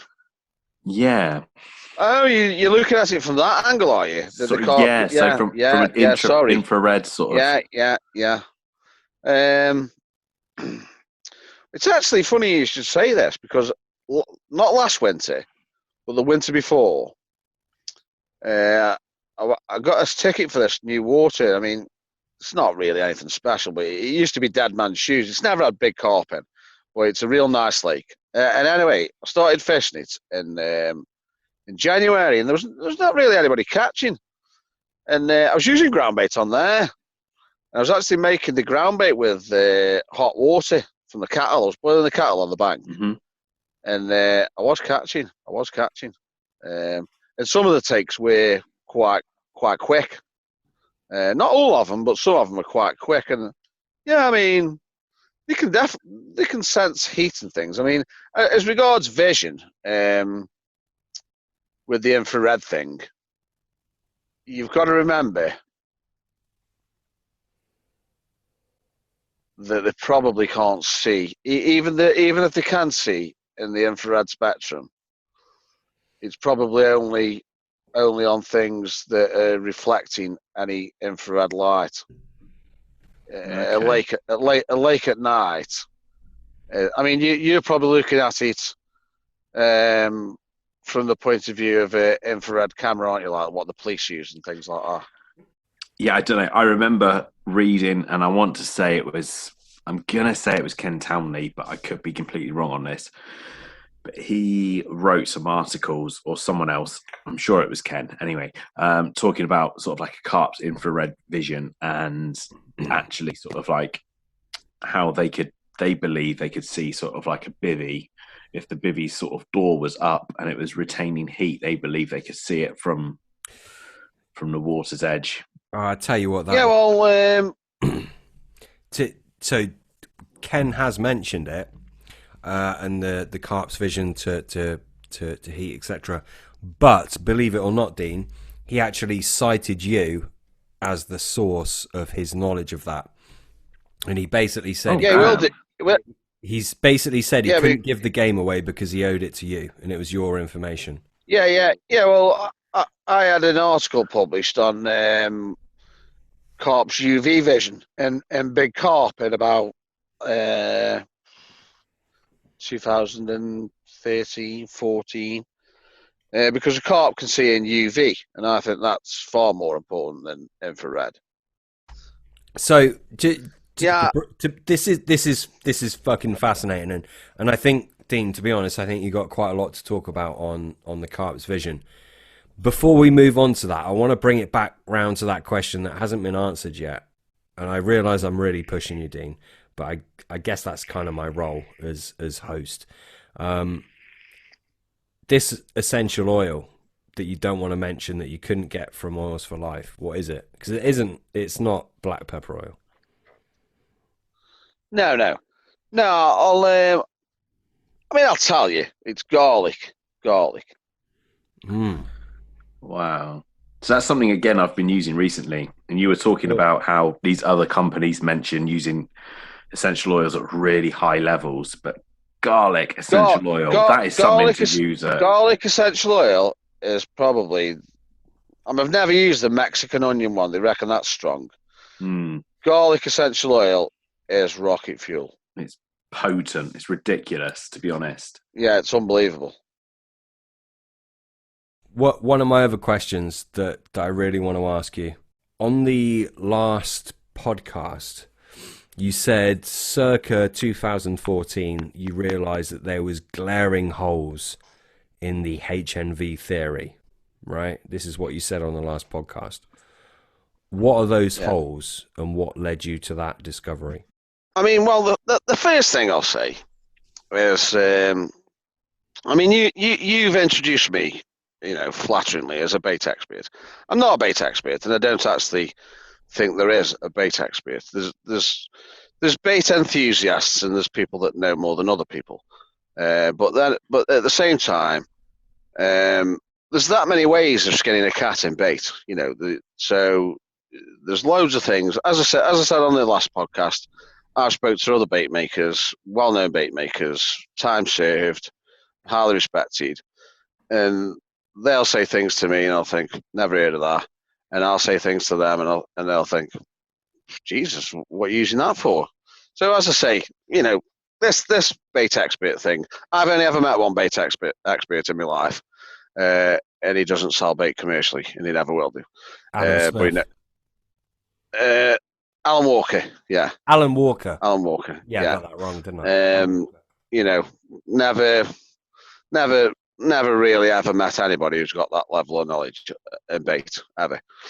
But anyway, this HMV theory. As I say, I was massive on it at one time. Well, right from the early days of my bait making, probably from about I mean, the first time I made bait was about 1990, so that's 30 years ago. But properly got into it about 93, 94. So that's 26 years. And I was big on this HMV theory thing, and it's all added up for years and years. Yeah, put fish meal in your bait, it's better. Put fish meal in your bait, you catch bigger fish. Put milk protein in your bait, it's better. Put milk protein in your bait, you catch bigger fish. And everything just kept, reinforcing this HMV theory thing. But then when I actually went onto a water where it wasn't working, because anyway, boilers aren't always the best bait, but anyway, everyone was using boilers anyway. And then I actually started investigating it more. It just became patently obvious that it just doesn't hold any water. For a start off, you've got to look at some of the big players in bait in England, and they don't make HMV baits at all. Some of the baits are just not HMV baits whatsoever, and they catch fish, they catch loads of fish, catch big fish. They keep on working. They don't always keep on working forever. Well, they might do, but they bring a new bait out before it stops working. So, but then you've got to look at things like maggots and sweet corn. I mean, when you say the HMV theory, right? I'll ask you a question. What's your definition of the HMV theory? My definition of the HMV theory is you've created a bait which sees to all of the carp's requirements on every level of their nutritional needs, and it's something that they could, if they were to only eat that food as a solitary source, they would be healthy, they'd thrive on it. That would be all that they would need. So that boilie gives that carp every single thing that they need to be fit, healthy, and grow nice and strong. And it's all they would ever want as well. That's my idea of a HMV. Right. And then, but don't forget, this is that's a HMV. But what about the theory? How does your extension to that relate to fishing? Yeah. So my theory is that they... Well, no. You're putting words in my mouth. I'm not saying that that's the way to go. But if I was playing the game, I would say... but... If I was playing the game, and I don't actually believe this, but I would say that bait is surely something that they will eat and keep on eating. It won't blow. So it won't work for a while and then not work. And it's something that they will eat with the most confidence above something that was lacking a certain component that they needed from their diet. That's there you go. That's the general belief. Is that it's the best bait. They will eat that in preference to something of low nutritional value, and then in most circles that's been extended to it'll catch the bigger fish. Well, that just doesn't ring true. That just doesn't ring true, does it? No. And as I say, I've already spoke about it before. That particular water that went on with that big mirror in the Paramount mirror. Yeah, but look, I have to play devil's advocate here because it's my job as co-host. But yeah, it doesn't ring true because you can say, well, look, that fish got caught on a freaking bit of plastic corn. Yeah, that's fine, but that doesn't say that no, that bait. No, it does. Because if you remember what I spoke about before, there was tons of a HMV type bait of mine going into that water, and it was not catching that fish, but it was catching all the others. And bear in mind that fish is still the official late record, yeah? And that fish preferred a bird food bait. Yeah. What are we doing, fellas? Are we wrapping it up or going on for a bit? Well, I've got one can of beer left. I'm not bothered. I'll carry on. Jesus, Do you know what I've had to resort to? kid. No, I haven't drunk all those 12. Fair enough. I've got a few left. I got another question for you if you're up for it, mate. Yeah, go on, mate. Thank you. It's a hard question to answer, but on our last podcast, you mentioned about gluteomorphins and casomorphins. You said if you have the lion's share on a water and you get that bait going in, you can get those fish hooked on the gluteomorphins, right? Or casomorphins. Yeah. I mean, it's such a hard question to answer, and I apologize for putting it to you, but how much bait do you feel you need to give a carp before it starts to get hooked on the gluteomorphins or casomorphins? Not much. Not much. No. Yeah, I didn't think you were going to say that. I thought you were going to say a lot. What individual fish? I personally think. I mean, getting hooked's a bit different, but I wouldn't go that far. But I don't think it takes them very long to get an attachment for it. I mean, I'll give you a perfect example of this year. One of my mates, who's had bait off me for years, he uses, he's used all my baits, but he's been using the bird food bait earlier this year, and he's been catching loads of fish on it, but he's been catching a lot. I mean, there's 130 in the lake where he's fishing. And he was catching loads using the bird food bait, and I said to him, you probably will get more bites on it to say it's loaded with liquids, like it's super duper bang in the face straight away. And he had a few good hits on it. And he's always used the milk bait. He says, I'm going to go back on the milk bait. Because he's caught this big one before, but for some reason he wants to catch it again now because it's for £30. Anyway, he's gone on with the milk bait. And he found him down the shallows on the end of the wind. And he nailed him like he had six in. It wasn't even an overnighter. It was like setting up at 8 and packed up at 8 in the morning. It was an overnighter, but a short one. And he had two 20s. He had a 25 and a £20 mirror. And then he went back about 4 days later. I mean, he put a fair bit of bait in when he was there. He probably gave him about 3 key. It's not a lot to some people, but it's a fair bit. And he went back about 4 days later, and he caught the same £20 mirror again. And he's caught it again since. He's caught it 3 times on that bait, and he's only been putting it in there for about 7 weeks. Shit. I mean, you can do that with any bait, but you can only go on what happens, can't you? You can only go on what happens. I don't think it takes that long if they're eating it. Well, I mean, it's like, if you want to use a human analogy, it's like, say, I mean, I love KFC because I'm a fat bastard. But like the first time you ever have KFC, if you really loved it, if you drive past one 3 days later, you're probably in there straight away, aren't you? I'll have another one of them, bang. Yeah.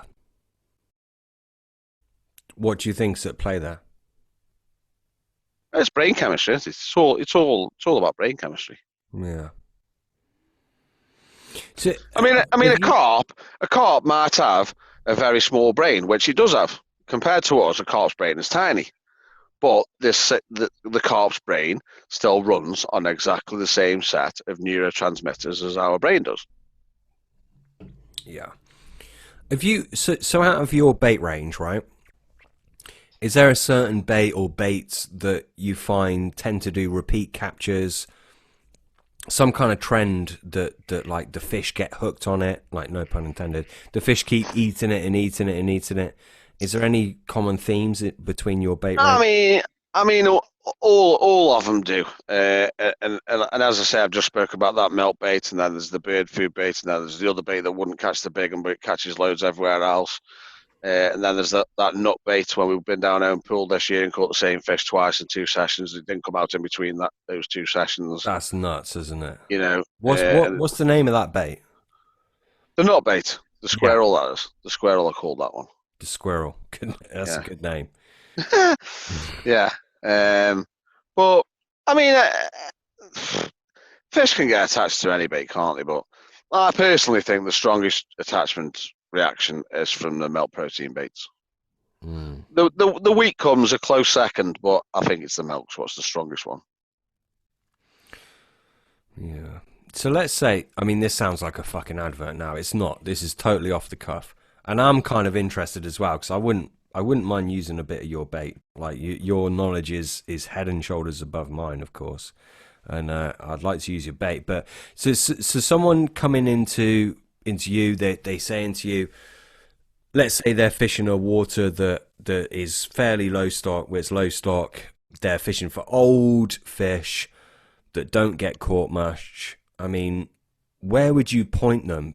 I always try and get as much information out of them about the water that they're fishing as possible, and then I'll give them some advice, because the bait that didn't catch the big one from Trentham, which is a big estate lake, 70 acres. I mean, it's not rammed. I mean, fucking hell, it's 70 acres. There's only 500 carp in there. This is 4 acres. There's 200 in here. So, well, it's not really what you call low stock, but it's not rammed, is it? At 70 acres.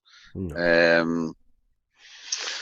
But that bait that just didn't seem to be catching that fish has caught some big fish from some real big fish from pressured day ticket big fish waters with not loads in, like bluebell, kingfisher and stuff, and St. Ives and places like that. And it's a good bait. It really is a good bait.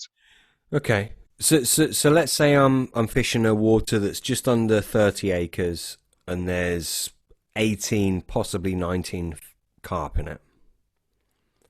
What would you suggest to me? Are they bait fish? Have they seen much bait? Or yeah, they've seen boilie before. Yeah, for many years. They don't get caught much. They're fucking hard to catch. They're old fish, big fish. Get on the peanuts. Peanuts, yeah. No, I'm joking. I would agree with that. Though. I would say. I mean, this is it. I mean, I'm pretty honest, like, but boilies are a very good bait, and 90% of the time they'll do the business if used correctly. But you know, anyone who's been fishing more than a couple of years knows boilies aren't the only bait. They are a very good bait. Yeah. They're convenient for many reasons, and they're a good bait. They're good for the fish. They're convenient. You can get them out with a throwing stick. You can do what you want with them. On somewhere like that, I mean, I'd probably just go with. I mean, what do you want me to do? Name the bait. I'd probably just use the super orange. I mean, the super orange is the bait they'll sell the most of. It catches loads of fish from everywhere, but it's the one that it just seems it works everywhere. I mean, all the baits work everywhere, but that bait's got the best history out of all the baits that I do. But I think the reason for that is because, as I've said before, people are very sheepish, and people might take that the wrong way, but people follow trends. Yeah. And what you get with bait, because I've seen it many times, because I've been doing this for 11 years as a job. If somebody went on your water with, say, the Red Devil, which is the bird food bait of mine, and caught, let's say, if there's 18 fish in there, if they caught 9 fish in 3 months, then a fair few people might start using that bait. And then it's a snowball effect, isn't it? The more people that use it, the more bait goes in. The more self-fulfilling prophecy. Yeah. The more bait that goes in, the more gets caught. And I think that's what happens with the super orange bait of mine. It's a good bait. It's not the oldest bait of mine. It's the oldest bait. It was the first bait that I sold commercially. So it's just got more of a reputation. More people use it. More people buy it. More people buy it. More catch reports. More catch reports. More people buy it. It's the job. It's the way it goes. Yeah, and that's a fish meal with orange essential oil. No, it's got no. I don't. I call it the super orange. Nothing. I mean, I probably should have changed the name years ago, because loads of people have got confused about that bait. And they've gone, I don't really like citrus baits. I said, no, it's not citrus bait. I don't like orange coloured baits. No, it's not orange coloured. I've always called it that for one reason, and one reason only. When I just used to make bait from the house for myself and a few mates, at that particular time, I had 2 fish meal baits, and one came out green, and the base mix was a shade of green, and the other one, the base mix was brown when you mixed it, and 2 days later it was orange because it's full of paprika. So Sure. I always used to say to the lads, which bait do you want? The green one or the orange mix? And then when I started selling bait, I just called it super orange. But you'll know yourself with making bait, both of you, that put paprika in a knife and it Yeah. makes your base mix go orange after a couple of days. So So that's not the bait that you roll that has the sweet orange essential no, oil. no, no, no, no. That's the That's the bird food. That's the HXP. no. That's the red devil. That one, the red Oh, devil, the red okay. devil bird food. I don't sell much of that bait anymore. At one time, see, it's like I say, it's like a snowball effect. At one time, when that bait was catching that big and on Trentham all the time, and loads of people were using it, and it was catching loads of fish. I used to sell loads of that bait, but I bet I've only sold about, question if I've sold half a ton of that bait this year. Mm. But I still sell it because people still use it. So See, the winter time, I'm moving on to a red bird food spice boilie. Is that something you do or not?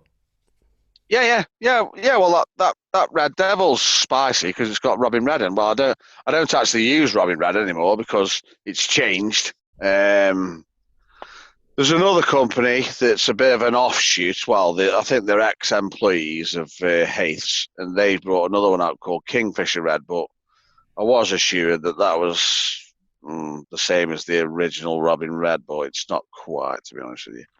But I'm What do you using think? that. What do you think's changed in that, Dean?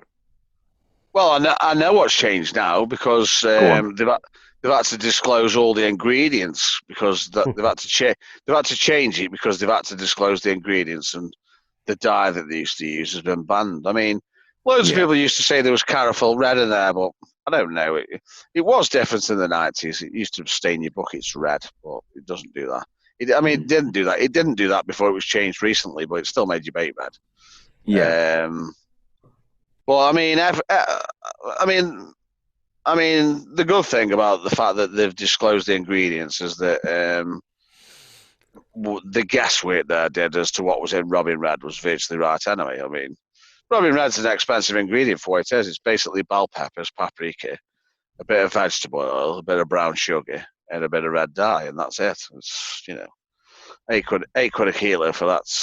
When you can get £8 a kilo for that when I can get paprika for, what do I pay for paprika? And £3 something a kilo. So it's quite expensive really for a bit of paprika and a bit of brown sugar. But yeah. I mean, I am thinking about just dropping it all told or completely and just using paprika and a red dye. Because that's all that Robin Red was anyway, apart from the brown sugar. But there wasn't loads of brown sugar in it. What red dye would you use? Well, I've actually been using one now because the new stuff, the new Robin Red. If I make shelf life baits out of it, which I do because I do make shelf life baits, they go brown after about fucking 3 months. So I've had to put a red dye in them for keeping red. I just use the bog standard red dye that you can get, Ponzo 4R. There is a few different ones you can get, but that Ponzo 4R has been getting used for years, and it's food safe, so I'll just get that. What's the, just going out on a limit, what's the dye in red diesel?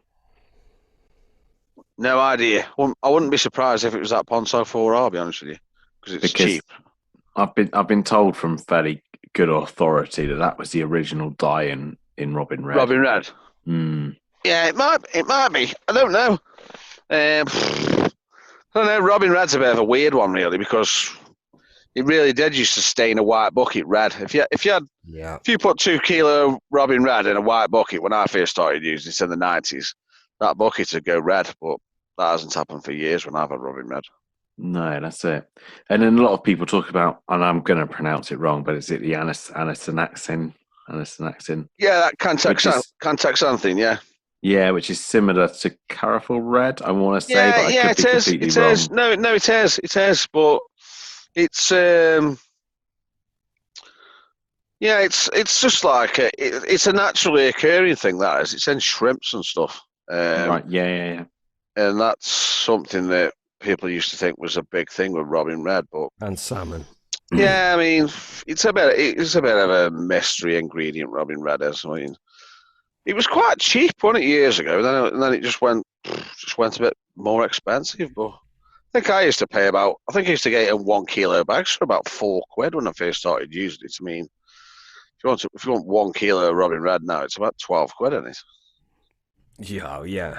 I haven't bought it for a long time, if I'm honest.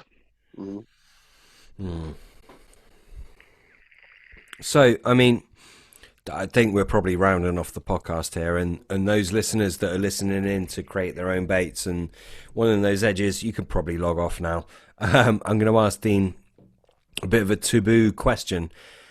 Like, talk us, like, let's say and this is just me, like, having a normal conversation with you. Talk me through your range. Let's say if I wanted to use your range. I know I mentioned I was using Kenny Gates bait earlier, but I'm definitely not limited to one bait. I can use more than one bait. Talk me through your range, mate. You've mentioned the fish meal. You've mentioned the super orange. You mentioned the bright orange bait. So talk me through the range. The baits that I sell at the moment, I sell 2 fish meal baits. The biggest selling bait that I sell is called the Super Orange. That's just basically a spicy fish meal bait, HMV style job. I mean, I would say it was a superb bait, but it really is a superb bait. It's caught loads of fish. I also sell another fish meal bait that's a HMV bait, and that's the oldest bait that I've come up with. I made that bait in 1996. Call that the Wedgwood mix because that's the water that I made it on. And that really is a basic HMV fish meal bait. That's just low temperature fish meal, Robin Red or whatever I'm using now, bit of seaweed, 2 milk proteins but at good levels, 20% milk proteins, a bit of soya, a bit of samo, and a spicy flavour. Well, that's a real simple bait, but it's a good catcher. So that's the 2 fish meal baits. I sell the Red Devil, which is a Robin Red or, well, Kingfisher Red I'm using at the moment. Bird food, absolutely loaded with bird food, 50% bird foods, yeast in there, bit of whey pro, all the rest of it. Fruity attractors, that's got the orange oil in. It's got strawberry oil in as well. Then there's the HXB, which is the one with the most milk proteins in, and that's like a bun spice bait. That's the most expensive bait that I sell. That's got a good track record of big fish, but it doesn't get used much anymore. And then there's the nut baits that I just made more for demand more than anything else. But to be honest with you, I've been using it this year and caught a few decent. I mean, it's caught plenty of fish, that has, but I was never big on the nut baits. I made that more for the. That's the only bait that I made for the customer and not for myself. But that's not a bad bait. I mean, you know, nut baits are nut baits. Most of them I've just got peanut meal in, a bit of tiger nut, whatever. But that's the same again because I am big on the baits being nutritional, not just for the catching stakes, but for the benefits of the fish. That's got maize protein in it, whey pro, yeast. Various other things. And then there's these 2 new baits that I started making last year that are basically just spin-offs from Impact pop-ups that I've been making for years. The Scoberry Twist, which is orange, and then the Mulberry and Creams, which is white. And yeah, all catch, you know. So yeah, that's basically the lot that I do. And the prices start from 70 quid for 10 kilo to 75, so it's just £5 more expensive for the baits that have got more milk proteins in. Let's say you could only use one of your baits for the rest of your life. Which one would you choose? I wouldn't really want to have to do that, but I'd probably say the Super Orange. Yeah. And that's your original bait, isn't it? That's the one you've been sort of rolling from day one. Am I right in saying that?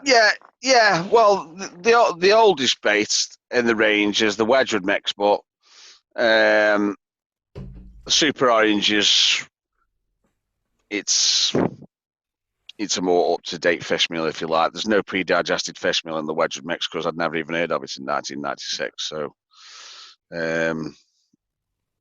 fish meals are good baits, aren't they? I don't know, really. I mean, the mad thing is, I think I've actually caught more of my big fish on the Red Devil, the bird food bait, than any of the other baits. But there's lots of factors involved in it. I mean, it depends where you're fishing at the time and all the rest of it.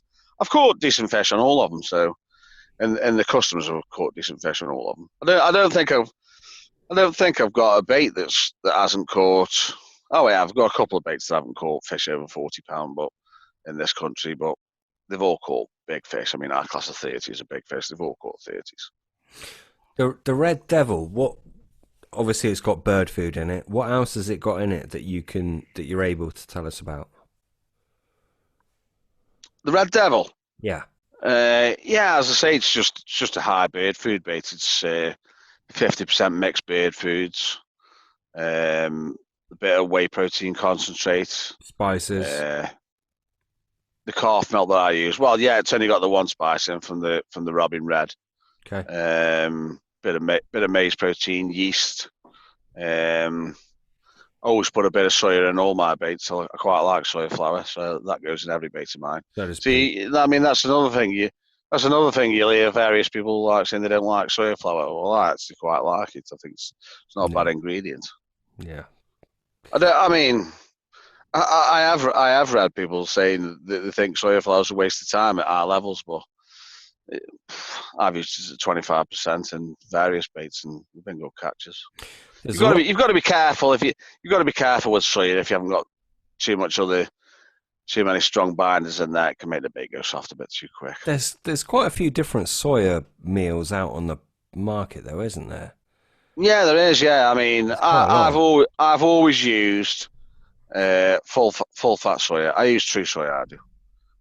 I've used other ones, but I use true soya at the minute. But yeah, I mean, you can get the micronized soya and all the rest of it, but they're not quite as good for making. There's loads. Yeah. I mean, I use that Danish one. I use the Danish one, the Alpha Soy, which is 53% protein. Obviously, you can get the isolates and that, but yeah, there's quite a few different soya products. Yeah, there's nothing alpha about using soy. Right, look at Pete. Yeah, interesting. Interesting. I mean, Dean, I think we need to probably need to round this podcast up. Thank you so much for coming back on. I appreciate, by the way, we have hammered you with questions and asked you the hard questions, which I know you don't want to answer, but nonetheless, you rose to the occasion, and you pulled through. Thank you so much for coming on, mate. Really appreciate it. Yeah, no worries. Enjoyed it again.